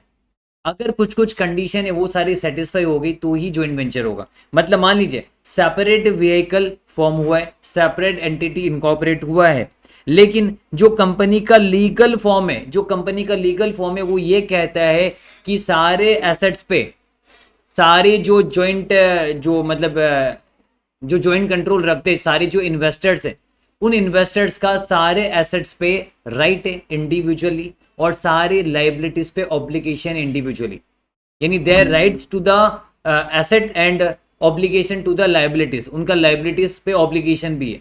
यानी इसका मतलब क्या हुआ, उनका एंटिटी पे इन्वेस्टमेंट नहीं देखा जाए तो उनका तो एंटिटी के एसेट्स एंड लाइबिलिटीज पे अधिकार है, जो कि बिल्कुल सही नहीं है। जैसे रिलायंस का अगर हम बात करें, जैसे रिलायंस का अगर मैं 20% शेयर्स खरीदता हूँ तो डेट मीन्स मैंने रिलायंस के 20% शेयर्स पे मेरा हक है, उनके एसेट्स और लाइबिलिटीज पे मेरा हक नहीं होता है।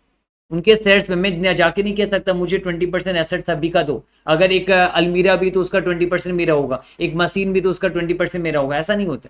मैं उस कंपनी का 20% शेयर रखता हूँ, मैं उस कंपनी के एसेट्स एंड लाइबिलिटीज पे मेरा कोई हक नहीं। तो वही अगर कंपनी का लीगल फॉर्म ऐसा है जो ये कहता है कि कंपनी के जो इन्वेस्टर्स हैं, जो कि ज्वाइंट कंट्रोल रखते हैं, ज्वाइंट अरेंजमेंट में जो ज्वाइंट कंट्रोल रखते हैं, जो शेयर कर रहे ज्वाइंट कंट्रोल, वो इन्वेस्टर्स का क्या right to the assets and obligation to the liabilities है इंडिविजुअली।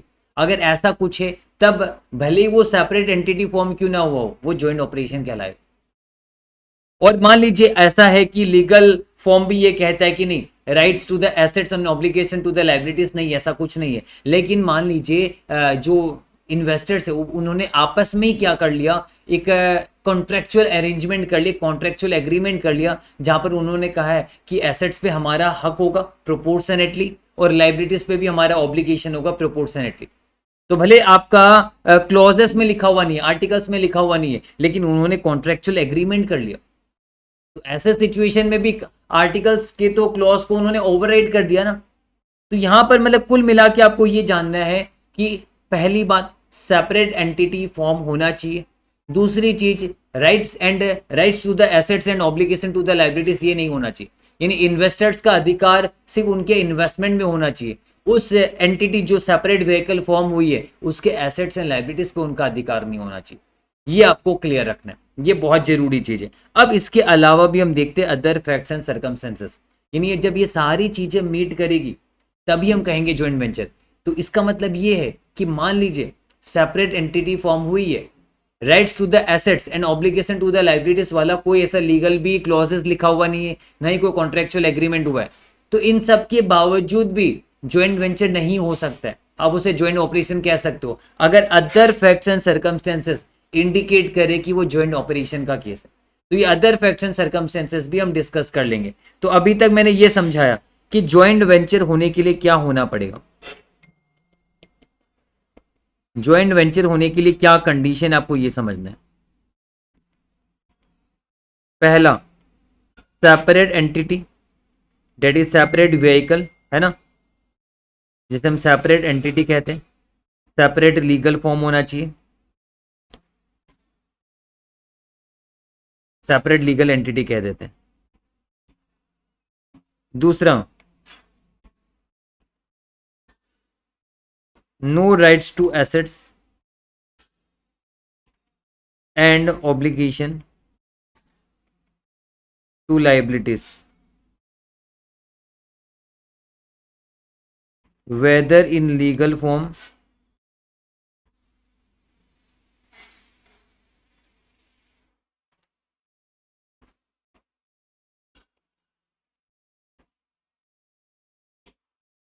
और कॉन्ट्रेक्चुअल अरेंजमेंट। यानी किसी भी हाल में एसेट्स पे हक नहीं जमा सकते इन्वेस्टर्स और लाइबिलिटीज पे ऑब्लिगेशन वो नहीं कह सकते, उनका बस इन्वेस्टमेंट है उस एंटिटी पे, जो सेपरेट एंटिटी उस पे इन्वेस्टमेंट है ना, ये होना चाहिए। और तीसरा, अदर फैक्ट्स एंड सर्कमस्टेंसेस, जब ये सभी चीजें मीट करेगी तभी हम कह सकते हैं ज्वाइंट वेंचर। अगर कोई भी चीज मीट नहीं करता है तो ज्वाइंट ऑपरेशन हो जाएगा, एंड ज्वाइंट ऑपरेशन में इंडस 111 का अकाउंटिंग करेंगे, और ज्वाइंट वेंचर हुआ तो इंडस 28 के हिसाब से इक्विटी मेथड ऑफ अकाउंटिंग कर सकते हैं। तो देखिए यहां पर लिखा हुआ है सेपरेट व्हीकल, मान लीजिए है, हमें चेक करना है लीगल फॉर्म। तो यहां पर लीगल फॉर्म में क्या लिखा हुआ है, does the legal form of the separate vehicle give the parties right to the assets and obligation for the liabilities. अगर हाँ तो ज्वाइंट ऑपरेशन हो जाएगा, ऐसा नहीं होना चाहिए। उसके अलावा कॉन्ट्रेक्चुअल अरेंजमेंट भी ऐसा कुछ नहीं होना चाहिए जो पार्टीज को हक दे एसेट पे और उनका लाइबिलिटीज पे ऑब्लिगेशन हो। कॉन्ट्रेक्चुअल अरेंजमेंट भी ऐसा नहीं होना चाहिए, ना ही लीगल फॉर्म में लिखा हुआ है, ना ही कॉन्ट्रेक्चुअल अरेंजमेंट ऐसा होना चाहिए। ये दोनों चीज ध्यान में रखना। इसके अलावा other facts and circumstances, other facts and circumstances आप ध्यान देना। इसका मतलब क्या है, इसका मतलब ये अदर फैक्ट्स एंड सर्कमस्टेंसेस, मैं इस लाइन की जगह से बेटर रहेगा मैं यहां पर से आपको पढ़ाऊं, आपको ज्यादा अच्छा रहेगा, या फिर मैं ये पॉइंट ले भी लेता हूं।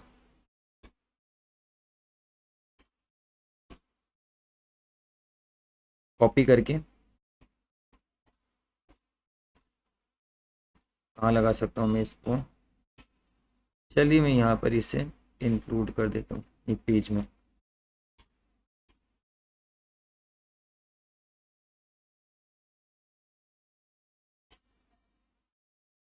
तो यहाँ पर अब देखिए other relevant facts and circumstances क्या कहते हैं, कहते हैं कि अगर मान लीजिए दोनों कंडीशन सेटिस्फाई हो जा रहा है तो ऐसा सिचुएशन में ज्वाइंट ऑपरेशन हम कहेंगे।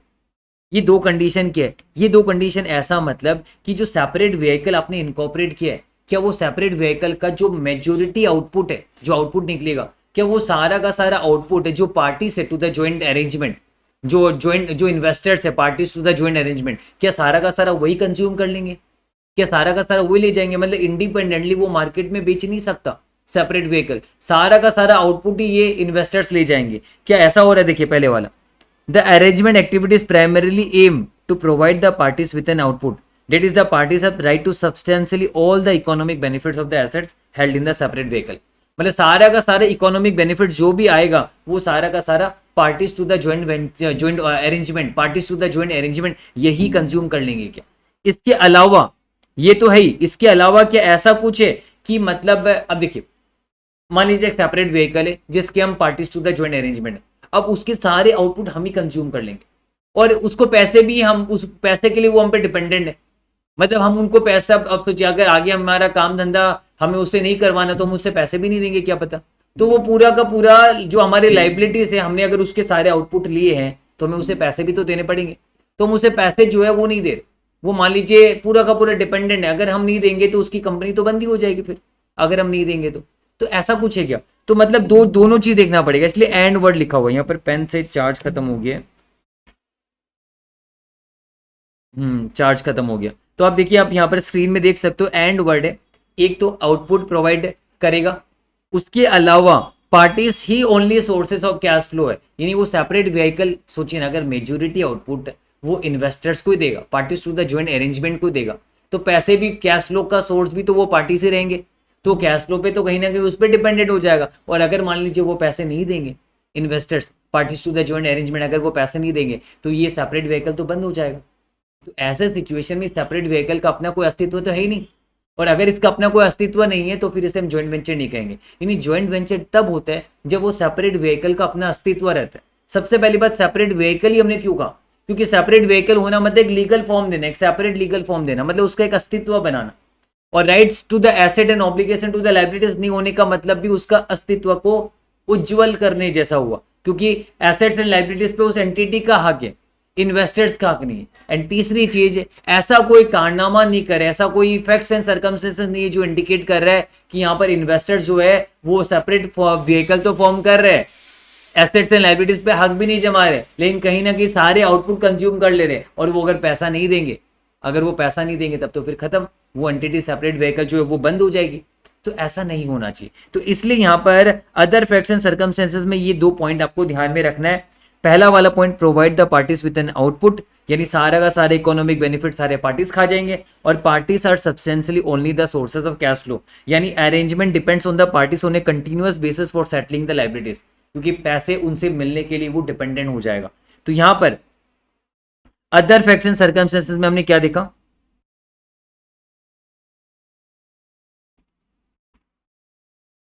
Provide parties to joint arrangement with an output that is substantial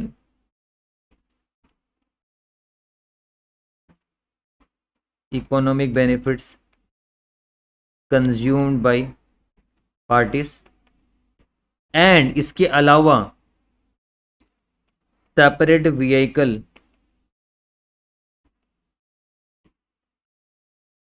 dependent on cash flow from parties। ऐसा है क्या? ये दोनों होना पड़ेगा, सेपरेट व्हीकल डिपेंडेंट हो जाएगा, ऑब्वियस सी बात है ना? अगर सारे वही कंज्यूम कर लेंगे तो डिपेंडेंट तो रह गई, तो क्या डिपेंडेंट है, तो ऐसा सिचुएशन में हम इसे क्या कहेंगे? Joint operation. तो ये नहीं होना चाहिए, ये नहीं होना चाहिए। फॉर ज्वाइंट वेंचर ये नहीं होना चाहिए, अगर ये हुआ तो ज्वाइंट ऑपरेशन हो जाएगा। तो हमने क्या देखा, ज्वाइंट वेंचर के लिए क्या क्या नहीं होना चाहिए, मतलब ज्वाइंट वेंचर का क्या क्या कंडीशन है? सेपरेट व्हीकल होना पड़ेगा, दूसरा no rights to assets and obligation to liabilities, है ना? एंड तीसरा, ऐसा नहीं होना चाहिए कि सारे के सारे पार्टीज ही आउटपुट ले लेंगे और एंटिटी जो सेपरेट व्हीकल है वो डिपेंडेंट हो जाएगा, ऐसा कुछ नहीं होना चाहिए, तब ही वो ज्वाइंट वेंचर कहलाएगा, अदरवाइज ज्वाइंट ऑपरेशन हो जाएगा।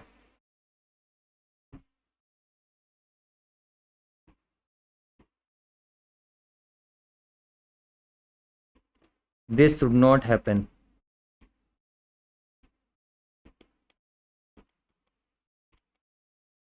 क्लियर? हमने समझ लिया पूरा अच्छी तरीके से।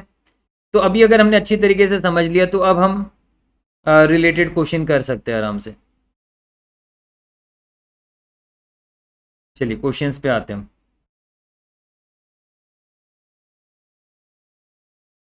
स्टार्ट करते हैं इलस्ट्रेशन 14।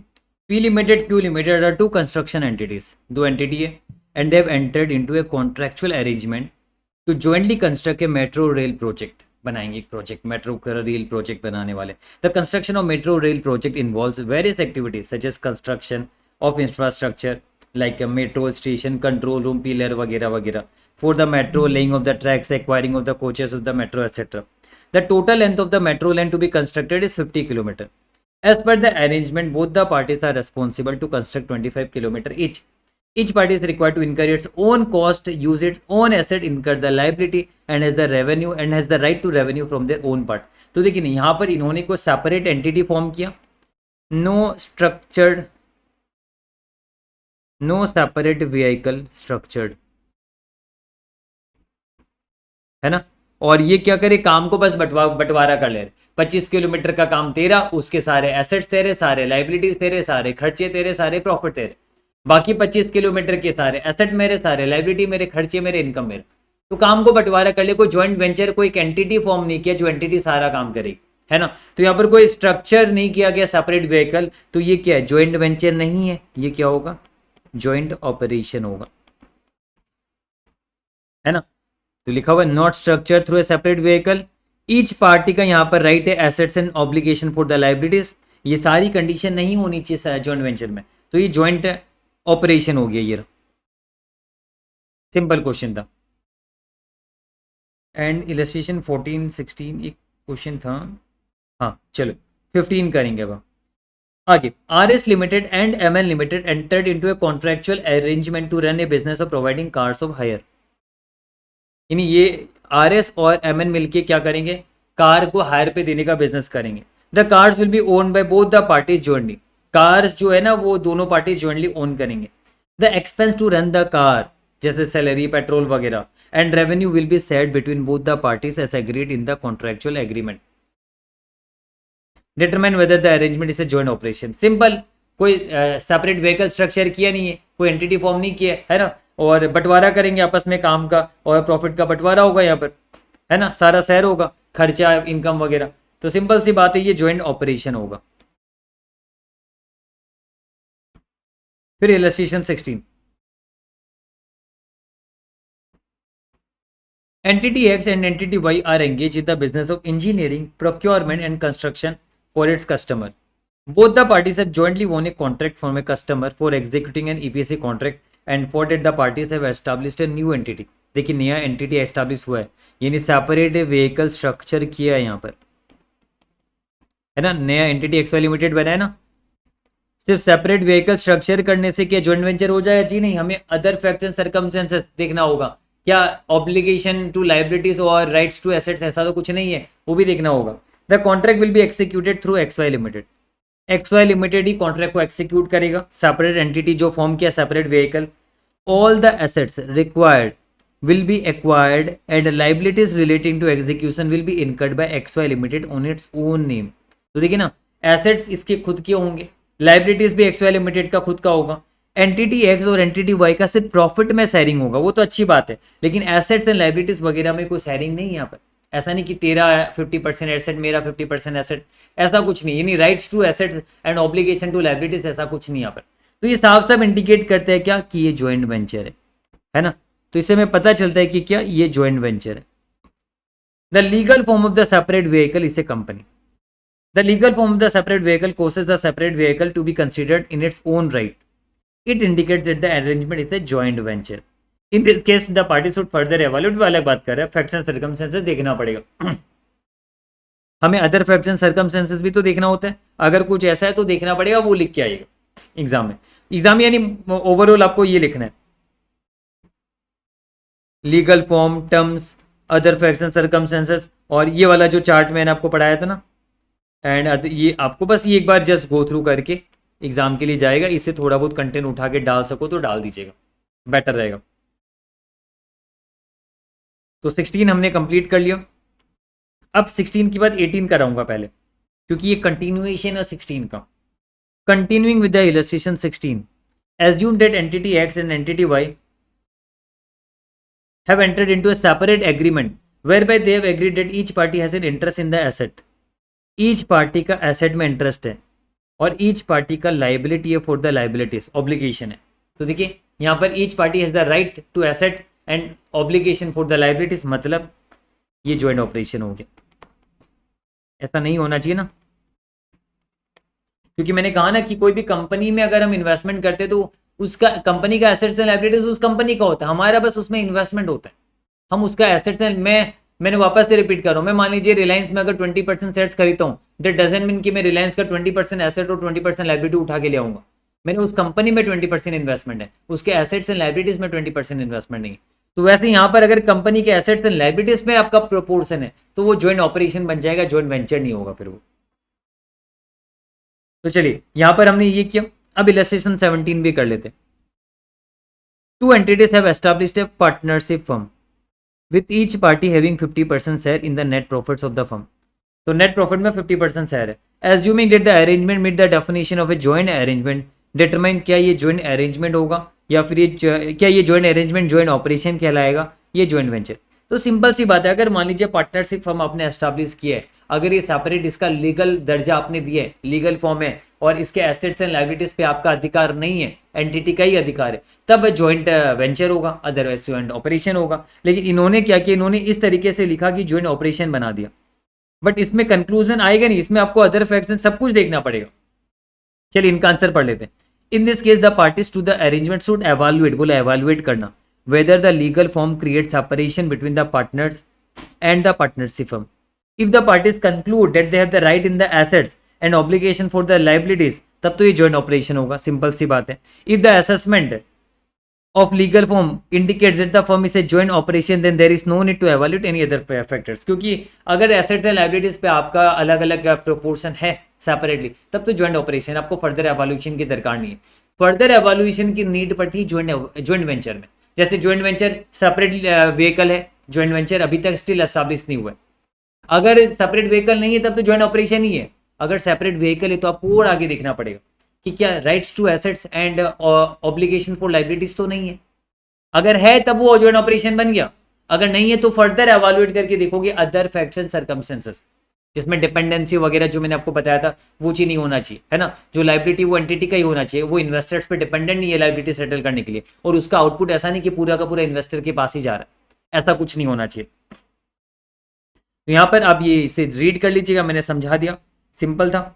इलस्ट्रेशन 19 हम करेंगे, अच्छा क्वेश्चन ही है, अदर फैक्ट्स एंड सर्कमस्टेंसेस से रिलेटेड क्वेश्चन ही है।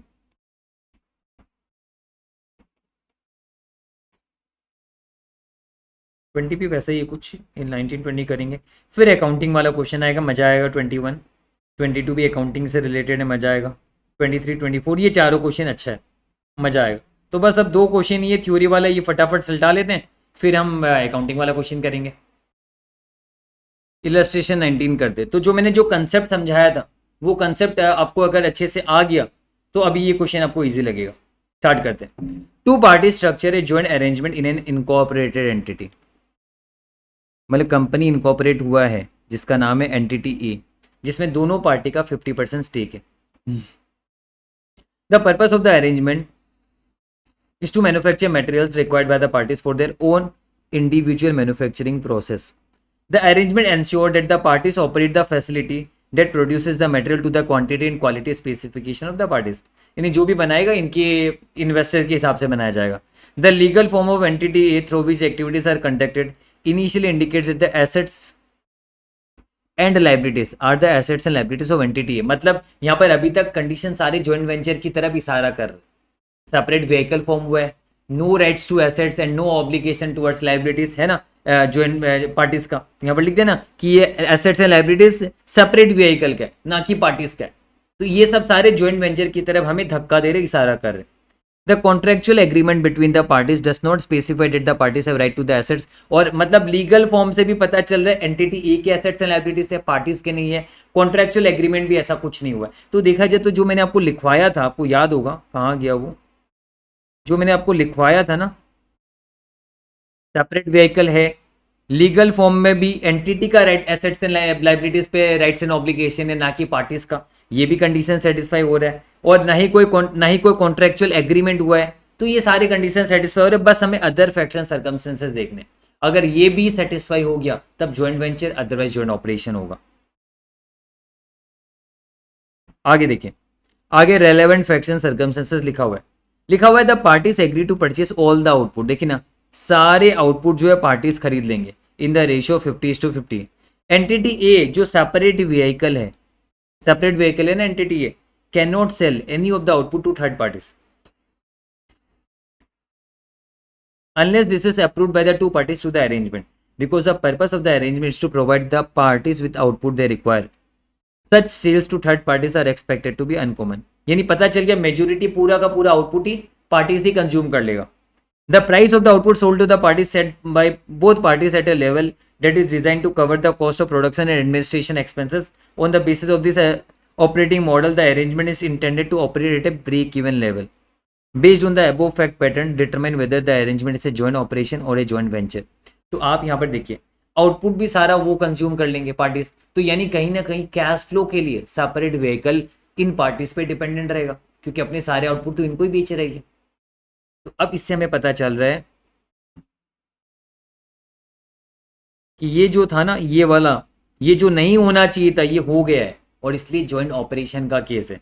तो हम यहाँ पर अपने आंसर को कैसे सजाएंगे? पहले हम आंसर पे लिखेंगे कि सेपरेट व्हीकल है जो इशारा कर रहा है ज्वाइंट वेंचर की तरफ।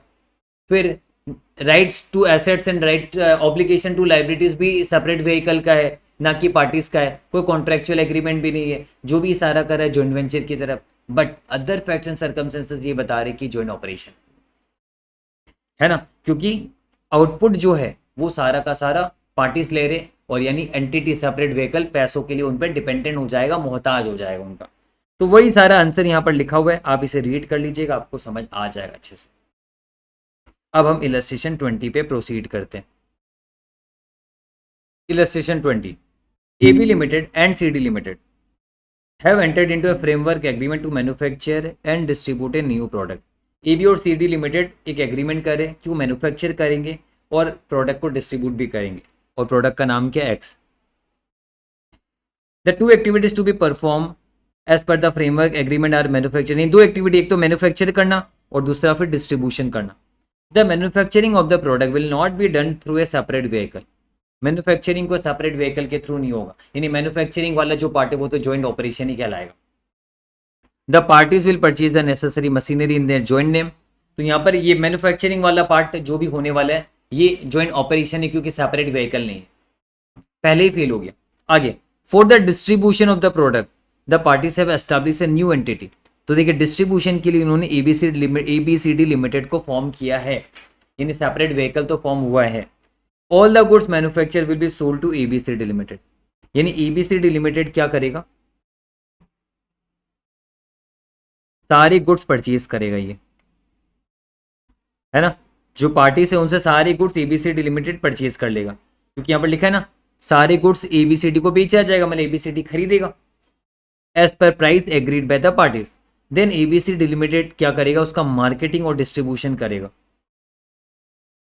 ABCD लिमिटेड इसका मार्केटिंग एंड डिस्ट्रीब्यूशन यानी सेल करेगा।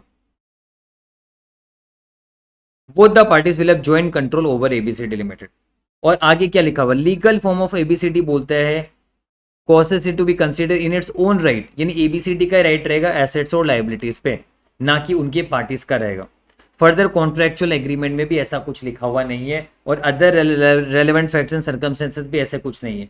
तो मतलब साफ साफ हमें बता दिया गया कि ABCD के मामले में सारे इशारे यही कह रहे हैं कि ये ज्वाइंट वेंचर है ना।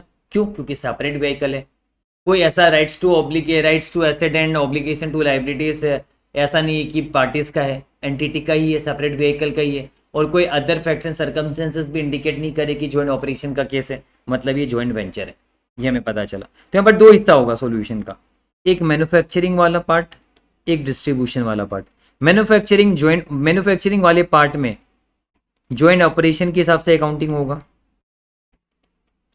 और डिस्ट्रीब्यूशन वाले पार्ट में ज्वाइंट वेंचर के हिसाब से अकाउंटिंग होगा। बस इतना ही आप रीड कर लीजिएगा, आपको समझ आ जाएगा। तो इलस्ट्रेशन 20 ऑल्सो डन।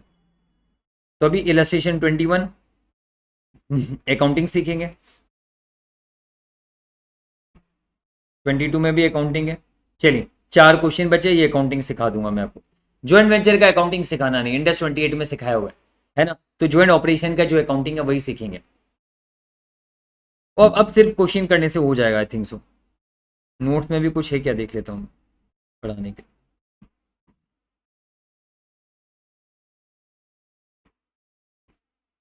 अच्छा, वो अकाउंटिंग की बातें लिखी हुई यहाँ पर। इलस्ट्रेशन 22 यहाँ पर डाला हुआ है मैंने, 23 भी यहाँ पर डाला हुआ है। अच्छा, 24 भी यहाँ पर ही डाला हुआ है मैंने।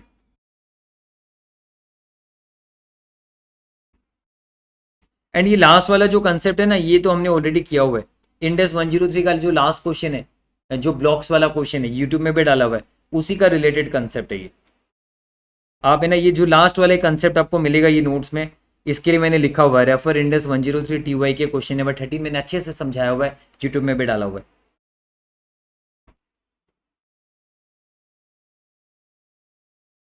तो भी अकाउंटिंग ऑफ ज्वाइंट वेंचर मैंने बताया, SFS में इंडेक्स 27, CFS में इक्विटी मेथड होता है ज्वाइंट वेंचर का अकाउंटिंग।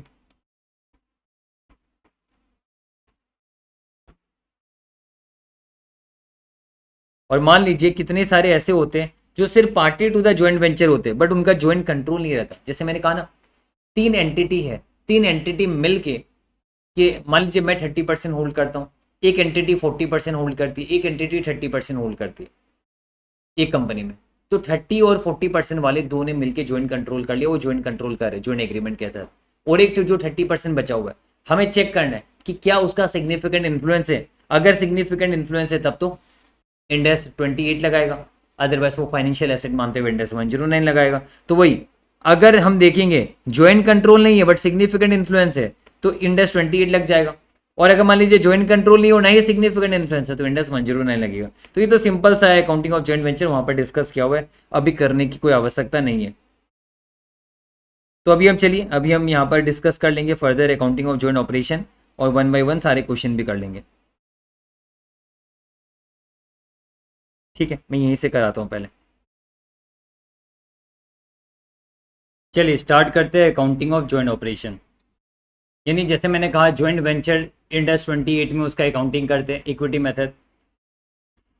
अभी हम ज्वाइंट ऑपरेशन का अकाउंटिंग सीखेंगे। तो ज्वाइंट ऑपरेशन का अकाउंटिंग एकदम सिंपल है। मान लीजिए फॉर एग्जांपल मैं एक एंटिटी हूँ, प्रतीक जगराती लिमिटेड, और मैंने और आपने, हम दोनों ने मिलकर एक ज्वाइंट अरेंजमेंट, एक सेपरेट व्हीकल फॉर्म किया है, एंड वो मान लीजिए ज्वाइंट ऑपरेशन का केस है। या फिर मान लीजिए हम दोनों ने मिलके कोई प्रोजेक्ट में हम काम कर रहे हैं, और उस प्रोजेक्ट के बहुत सारे एसेट्स एंड लाइबिलिटीज हो सकते हैं, है ना। तो यहाँ पर हम क्या करेंगे, जो भी रिलेटेड एसेट्स लाइबिलिटीज रहेंगे उस प्रोजेक्ट की, जो हमारा शेयरिंग रहेगा आपस में, मान लीजिए उस एसेट पे, हर एसेट्स पे मेरा 50% शेयरिंग है और आपका 50% शेयरिंग है, और मान लीजिए प्रॉपर्टी प्लांट एंड इक्विपमेंट जो है 1 लाख रुपीज का है, तो मैं अपनी बुक्स में 50,000 दिखाऊंगा, आप अपनी बुक्स में 50,000 दिखाओगे। इंटेंजिबल एसेट्स मान लीजिए 80,000 का है, मैं अपनी बुक्स में 40,000 दिखाऊंगा, आप अपनी बुक्स में 40,000 दिखाओगे। यानी जो भी ज्वाइंट ऑपरेशन के रिलेटेड एसेट्स या लाइबिलिटीज होंगे, या इनकम रेवेन्यू एक्सपेंडिचर होंगे, उसका प्रोपोर्शनेटली बंटवारा करके हम अपना अपना फाइनेंशियल स्टेटमेंट में प्रोपोर्शनेटली दिखा देंगे, वही ज्वाइंट ऑपरेशन है।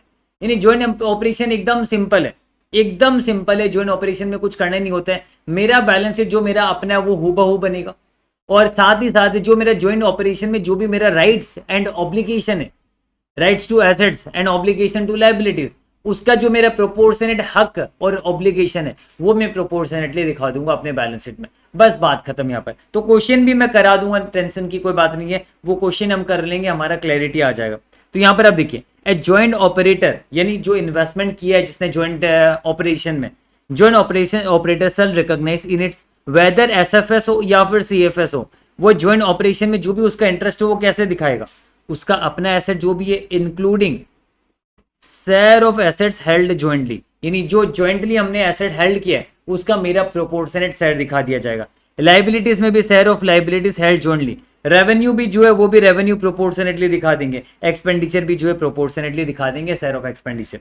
तो सिंपल सा फंडा है, बिल्कुल ईजी है, तो एकदम आराम से हो जाएगा। तो अभी हम 2 क्वेश्चन करेंगे अकाउंटिंग ऑफ ज्वाइंट ऑपरेशन, उससे आपका पूरा क्लियर हो जाएगा।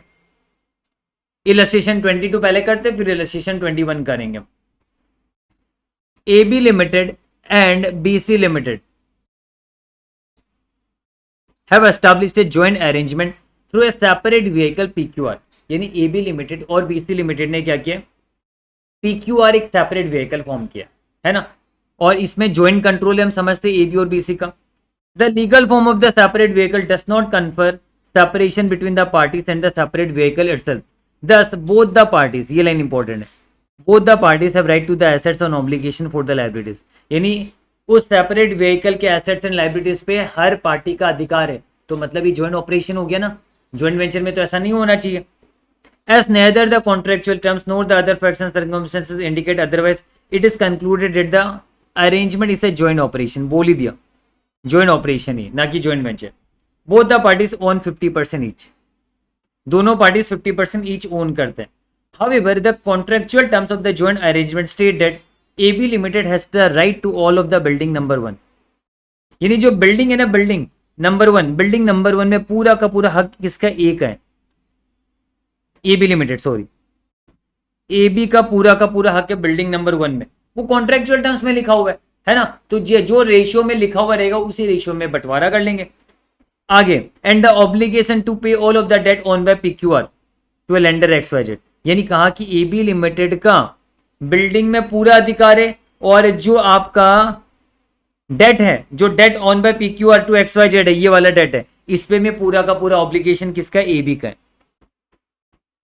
है ना। तो यानी आपको ये समझना है बिल्डिंग 1 पे एबी का पूरा अधिकार है, क्वेश्चन है जैसे कहा है, और डेट ओ टू XYZ जो है इसमें भी पूरा एबी का ही ऑब्लिगेशन है, इसमें प्रोपोर्शन नहीं है। AB limited and BC limited have rights to all other assets and obligation in proportion of their equity interest that is 50%, यानी इन दो के अलावा बिल्डिंग नंबर 1 और डेट ओन टू XYZ, इन दोनों के अलावा बाकी सारे एसेट्स एंड लायबिलिटीज पे 50-50 अधिकार है।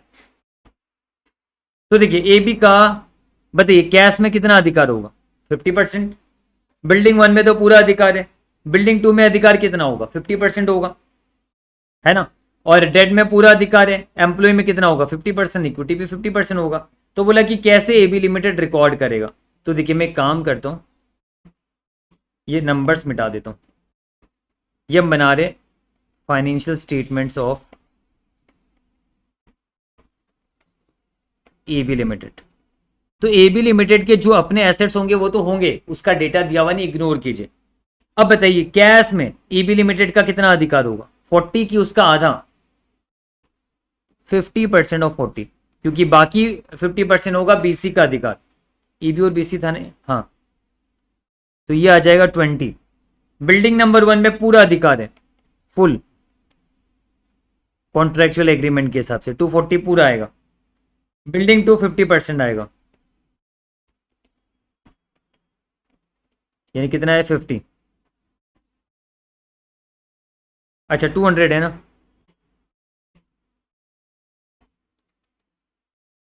टू 200 है ये 360 हो गया था। अब डेट में पूरा आएगा 240, एम्प्लॉय बेनिफिट प्लान ऑब्लिगेशन 50%, कितना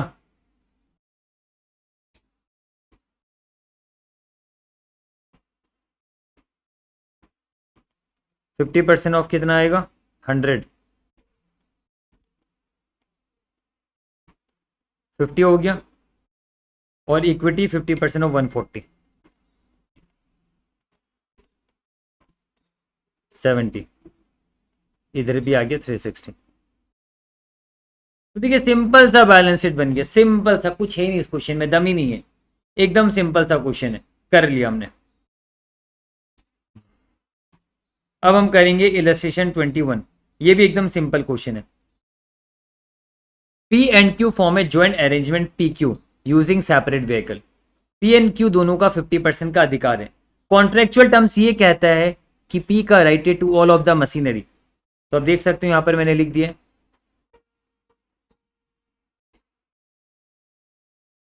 सारे के सारे मशीनरी पे पी का राइट है। और bank loan obligation to pay bank loan, इसमें भी पी का ही ऑब्लिगेशन है। तो क्वेश्चन ने चला के बोला ये लाइन पे, P is the right to all of machinery and the obligation to bank and the obligation to pay bank loan in PQ। तो इससे हमें पता चला बैंक लोन में भी पूरा P का ही अधिकार होगा, है ना। तो ये 75,000 ये पूरा फुल P का होगा, ये भी पूरा फुल P का होगा। आगे P&Q have rights to all other assets in PQ and obligation for all other liabilities in 50% ratio पे प्रोपोर्शनेटली। यहां पर अब देखिए 50% यानी 25,000, इधर 75,000 होगा 55%, इधर होगा 37,500। तो अल्टीमेटली यहाँ पर इसका सॉल्यूशन लिखा हुआ, ये कराने की जरूरत नहीं है। देखिए अब इस तरीके से बता सकते हो एक्स्ट्रा, है ना। तो मशीनरी 2,50,000 पूरे ही आ जाएगा।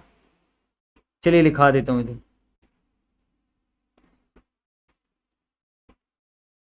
पूरा आएगा फुल। कैश 50% आएगा 25,000।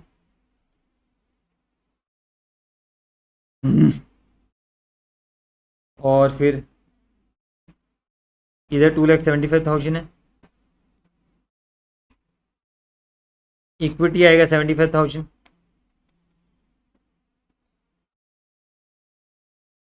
बैंक लोन भी पूरा फुल आएगा 75,000, और अदर लोन आएगा 37,500, ये आएगा। एंड जरूरी नहीं है एसेट लाइबिलिटी मैच करेगा, और आपका रिजर्व वगैरह हो जाएगा, अदर इक्विटी में चला जाएगा, बाकी जो भी रहेगा रिजर्व एंड सरप्लस पे, तो वो हमें दिखाने की जरूरत नहीं, हम एक्स्ट्रा बता देंगे चल जाएगा।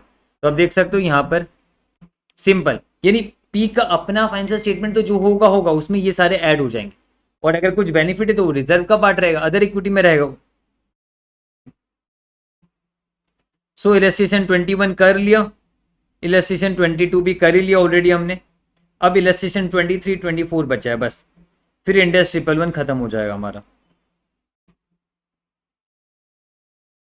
चलिए ये दो करते हैं। नेक्स्ट हम डिस्कस करेंगे, जैसे मान लीजिए फॉर एग्जांपल ए लिमिटेड है, ए लिमिटेड ने ए बी लिमिटेड पे 50% वोटिंग राइट इसका है, और मान लीजिए सी लिमिटेड का भी 50% वोटिंग राइट है।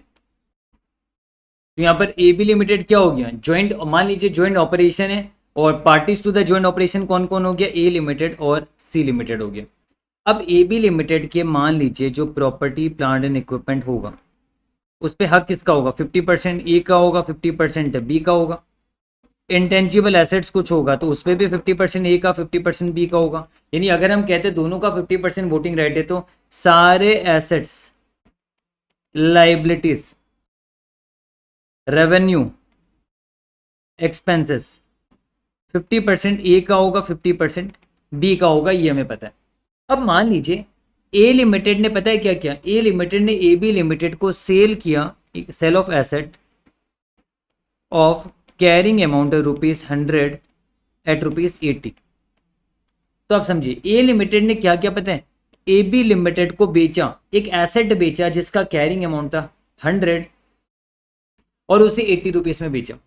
तो आपको नहीं लगता ए बी लिमिटेड को बेचा मतलब ए बी लिमिटेड के पार्टीज को बेचा है, क्योंकि यहाँ पर ए बी लिमिटेड का तो अपना कोई अस्तित्व है ही नहीं, ज्वाइंट वेंचर है ही नहीं, ज्वाइंट ऑपरेशन अकाउंटिंग कर रहे हैं। ए बी लिमिटेड का जो भी एसेट्स लाइबिलिटीज होगा वो अल्टीमेटली ए के बुक्स में और बी के बुक्स में प्रोपोर्शनेटली जाने वाले। तो यहाँ पर ए लिमिटेड अगर ए बी लिमिटेड को कुछ भी बेच रहा है तो मतलब वो ए बी लिमिटेड को नहीं बेच रहा, वो ए लिमिटेड और बी लिमिटेड को बेच रहा है, यानी parties to the A B limited को वो बेच रहा है। तो यानी ए लिमिटेड यहां पर ये जो कैरिंग अमाउंट 100 है ना, ये जो बेच रहे हैं ये parties to the A B limited को बेच रहे हैं, जिसमें पार्टीज कौन है, ए और बी है। यानी 50 का कैरिंग अमाउंट ए को बेचा जा रहा है और 50 का कैरिंग अमाउंट बी को बेचा जा रहा है। कितने में बेचा जा रहा है, 80 रुपीज में बेचा जा रहा है। मतलब प्रोपोर्शनेटली 40 रुपीज में ए को बेचा जा रहा है, प्रोपोर्शनेटली 40 रुपीज में बी को बेचा जा रहा है। अब ये बेच कौन रहा है, ए लिमिटेड बेच रहा है। अगर ए लिमिटेड खुद को ही बेचेगा, है ना, क्योंकि ये भी parties to the joint arrangement है, तो क्या सेल माना जाएगा, नहीं माना जाएगा। यानी प्रोपोर्शनेटली यहां पर सेल नहीं माना जाएगा, प्रोपोर्शनेटली ही सेल माना जाएगा। वही चीज मुझे समझाना आपको यहाँ पर। तो ऐसा सिचुएशन में जो गेन और लॉस होता है वो ओनली टू द एक्सटेंट, देखिए यहाँ पर लिखा हुआ है तो ज्वाइंट ऑपरेटर अगर मान लीजिए कोई सेल करे एसेट का या कोई कंट्रीब्यूशन करे, तो वो ऐसा सिचुएशन में पार्टीज के साथ कर रहा है ना, जो parties to the joint arrangement है, और यहां पर जो अदर पार्टीज का इंटरेस्ट होगा उतना हद तक ही हम उसे सेल मानेंगे और उसी का हम गेन या लॉस दिखाएंगे। तो ये चीज आपको भी क्वेश्चन है, उस क्वेश्चन के थ्रू मैं समझाऊंगा, ज्यादा बेटर क्लैरिटी मिलेगी। देखिए मैंने पिक्चर वगैरह सब कुछ बना के रखा हुआ है, ध्यान दीजिएगा बस। अब A limited one of the party से to the joint operation hold करता है 60% और balance 40% another joint operator hold करता, मान लेते वो बी है। यानी यहां पर ज्वाइंट अरेंजमेंट में ए लिमिटेड का होल्डिंग है 60% और अनदर को हमने बी पकड़ लिया, वो है 40%। 60-40 का होल्डिंग है यहां पर। अब देखिए आगे हुआ क्या। ए लिमिटेड ने कंट्रीब्यूट किया एक asset held by it to the joint operation for the activities to be conducted in joint operation. The carrying value of the asset is ₹100 and was actually sold for ₹80। यानी 100 rupees का carrying amount of asset 80 rupees में बेचा है। किसने? ए ने बेचा joint arrangement को, यानी ए ने बेचा किसे? ज्वाइंट अरेंजमेंट को, ज्वाइंट ऑपरेशन को बेचा।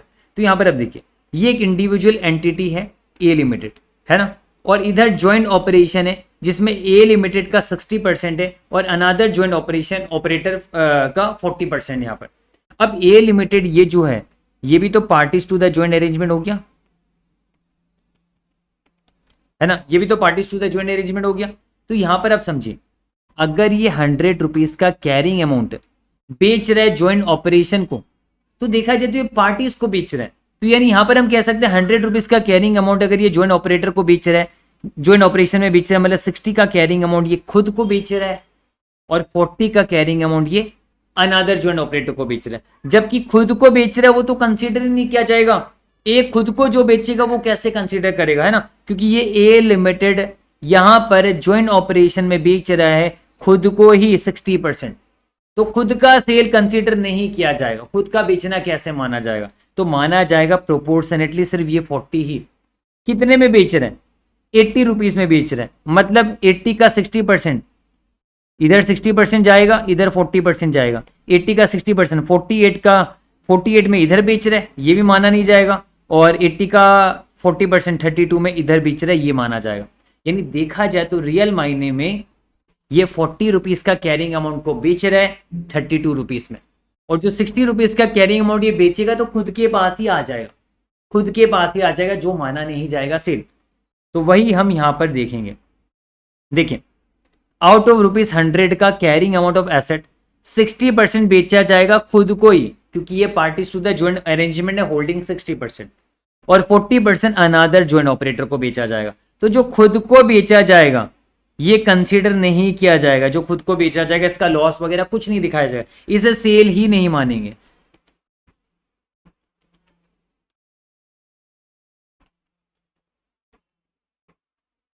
Not to be considered as cell.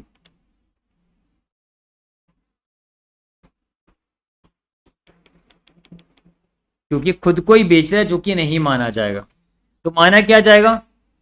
100 का 40%, 40 रुपीज का carrying amount another joint operator को बेच रहा है। कितना में बेच रहा है? टोटल 80 रुपीज में बेचा जा रहा है, 80 का 40% 32 में बेचा जा रहा है, तो नुकसान कितना हुआ? 8 रुपीज हुआ। तो हम सिर्फ 40% कंसिडर करेंगे, यानी कहने का मतलब ये है कैरिंग अमाउंट भी लेंगे 40% ऑफ 100। कैरिंग अमाउंट सोल्ड कितना हुआ? 40 रुपीज, सोल्ड 4 रुपीज, 40% ऑफ 80 में बेचा गया 32, यानी कैरिंग अमाउंट 40 का बेचा गया 32 में, लॉस कितना आया? 8 रुपीज आया। तो अल्टीमेटली ए लिमिटेड अपने बुक्स में एंट्री क्या पास करेगा? ए लिमिटेड कहेगा कि उसने 40 का कैरिंग अमाउंट बेचा, क्योंकि 40% ही सेल माना जाएगा, 60% तो खुद को बेचा, तो 40 का एसेट डी रिकॉग्नाइज करेगा। इसके पास ज्वाइंट ऑपरेशन से जो पैसे आएंगे 40% ही मानेंगे पैसे आएंगे, बाकी तो खुद का ही गया होगा, खुद के पास ही आएगा, है ना, क्योंकि जो ज्वाइंट ऑपरेशन पैसा देगा वो भी तो ए और बी के वहां से पैसे निकाल के देगा।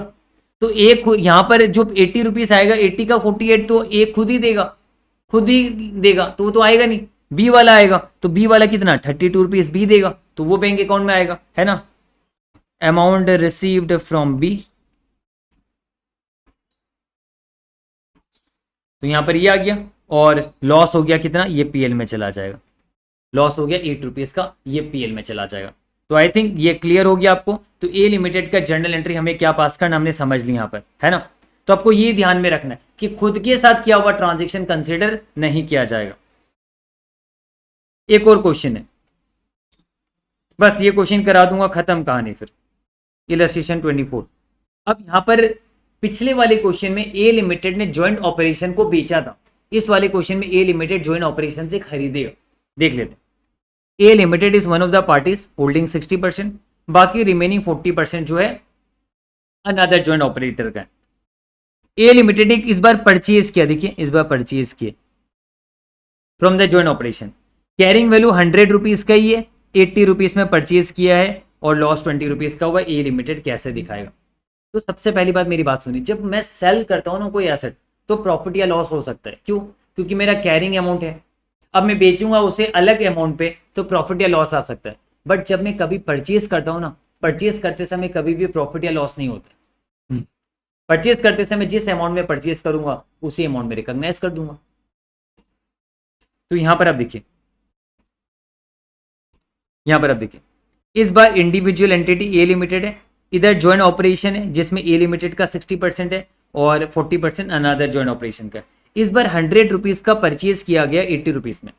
तो इस बार आप देखिए, इस बार 100 रुपीज का जो परचेज किया गया है, ये इसने इसका 60% तो खुद से ही परचेज किया, क्योंकि बेचा किसने, ज्वाइंट ऑपरेशन।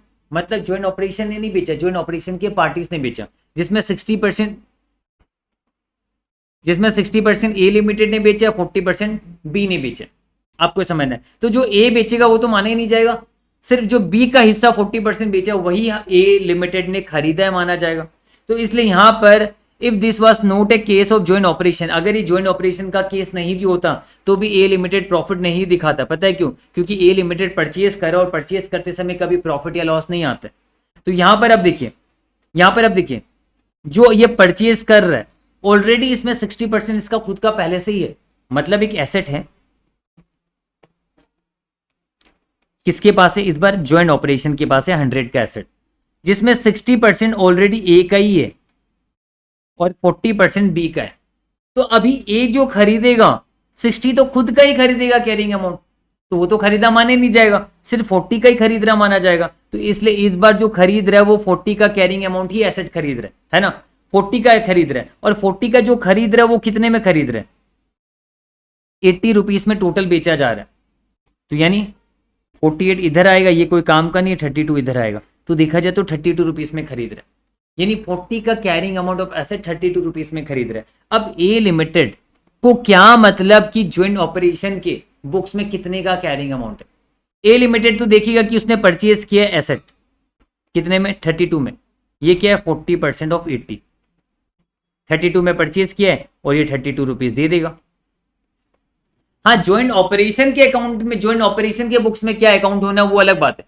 हाँ, ज्वाइंट ऑपरेशन के बुक्स में अकाउंट होगा तो वहां पर ए लिमिटेड का घाटा आएगा, वो अलग बात है, क्योंकि ज्वाइंट ऑपरेशन अकाउंटिंग करेगा जब, चल इधर ही दिखाता हूं, जब ज्वाइंट ऑपरेशन अकाउंटिंग करेगा तो वो बोलेगा 20 का लॉस, क्योंकि ज्वाइंट ऑपरेशन का तो 20 का नुकसान हुआ है, जिसमें 60% ए का नुकसान हुआ है, यानी 12 रुपीज का लॉस हुआ है। तो वो ज्वाइंट ऑपरेशन के थ्रू लॉस आएगा, वो अलग बात है। लेकिन मेरा कहना यह है कि परचेज करते समय प्रॉफिट या लॉस नहीं आता है, और इसने 40% ही परचेज किया। तो कुल मिला के इन दोनों क्वेश्चन से कंक्लूजन मैं आपको बता देता हूं एग्जाम के लिए, एक लाइन में कंक्लूजन खत्म कर सकता हूं मैं आपको। देखिए, इसमें ए लिमिटेड बेच रहा है, हम मानेंगे वो 40% ही बेच रहे हैं। A limited in effect selling only 40% as 60% already owned by A limited through joint operation, है ना। तो ये 40% ही बेच रहे हैं, तो 40% बेच रहे हैं, सबका 40% ले लेना।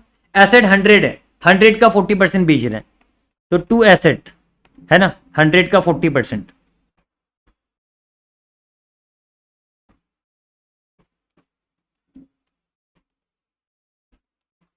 फोर्टी का एसेट बेच रहे हैं। पैसे कितने आएंगे इसके पास, 80 रुपया आ रहा है, 80 का 40% ही लिया जाएगा 32, है ना, और लॉस हो गया कितने का, 8 रुपीज हो गया। अब यहां पर क्या हो रहा है अल्टीमेटली,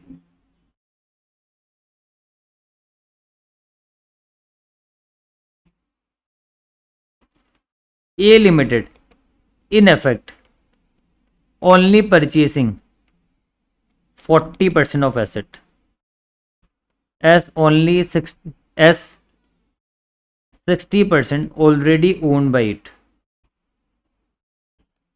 तो यहां पर भी हम 40% कंसिडर करेंगे। इस बार परचेज कर रहे हैं 40%, तो 40% परचेज कर रहा है तो प्रॉफिट और लॉस का बात ही नहीं है। 80 रुपीज में परचेज हो रहा है, तो बैंक परचेज कितने का दिखाएगा, ये एसेट दिखाएगा 40% ऑफ 80, 32 में परचेज कर रहा है, 32 रुपीज ही दे देगा, बात खत्म यहाँ पर, है ना। तो 40% का अकाउंटिंग होना है, यहाँ सेल हो रहा है इसलिए प्रॉफिट लॉस आ रहा है, और परचेज में कभी प्रॉफिट लॉस आता नहीं है, बस इतना ही फर्क है ना।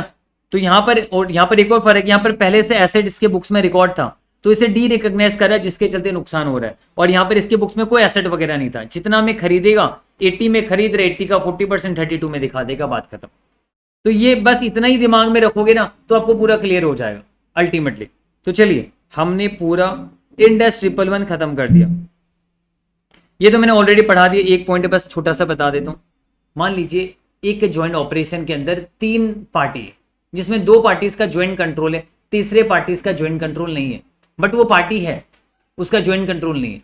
अब उस पार्टीज का ज्वाइंट कंट्रोल नहीं है और तो ओवरऑल वो ज्वाइंट ऑपरेशन है, तो हमें देखना है कि उस पार्टीज का भले ज्वाइंट कंट्रोल ना हो, पर अगर उसने 20% होल्ड किया हुआ है तो उसे 20% अधिकार तो मिलेगा, है ना। तो क्या उसे 20% अधिकार एसेट्स और लाइबिलिटीज का भी मिलेगा प्रोपोर्शनेटली। अगर प्रोपोर्शनेटली एसेट लाइबिलिटी का उसे अधिकार मिलेगा तो भले वो पार्टीज टू ज्वाइंट कंट्रोल नहीं है, पर वो अकाउंटिंग ज्वाइंट ऑपरेशन की तरह ही करेगा, यानी एसेट 80 रुपीज का तो 20% ऑफ 80 16 रुपीज वो दिखा देगा, अगर उसे एसेट्स और लाइबिलिटीज में हक मिलेगा प्रोपोर्शनेटली तो। और अगर उसे प्रोपोर्शनेटली हक नहीं मिलेगा तो वो अकॉर्डिंगली इंडेक्स 109 लगाएगा, और अगर उसका सिग्निफिकेंट इन्फ्लुएंस वगैरह है तो इंडेक्स 28 वगैरह लगाएगा, वो अलग बात होगी यहाँ पर। तो इतना ज्यादा इंपॉर्टेंट नहीं है, पर मैंने गो थ्रू कर लिया। ज्वाइंट वेंचर मैंने आपको पहले बता दिया था, और इसके रिगार्डिंग में मैंने आपको बता दिया था टीवाई के क्वेश्चन 13 इंडेक्स 103 यूट्यूब में ऑलरेडी इसका वीडियो अपलोडेड है, एंड कोशिश करूंगा उसका भी लिंक देने का इसके अंदर में। तो हमने इंडेक्स 111 के 24 क्वेश्चंस थे, सारे के सारे क्वेश्चन हमने कवर अप कर लिया। आई होप आपको ये वीडियो मजा आया एंड सबको समझ में आया, एंड अगर आपको अच्छा लगा वीडियो तो जरूर से कमेंट करके मुझे बताइएगा, एंड उससे क्या मुझे भी सपोर्ट मिलता है, एक मोटिवेशन मिलता है कि मैं आगे नेक्स्ट वीडियो आपको प्रोवाइड कर सकूं। तो कमेंट करके जरूर से बताइएगा आपको कैसा लगा वीडियो। चलिए, थैंक यू।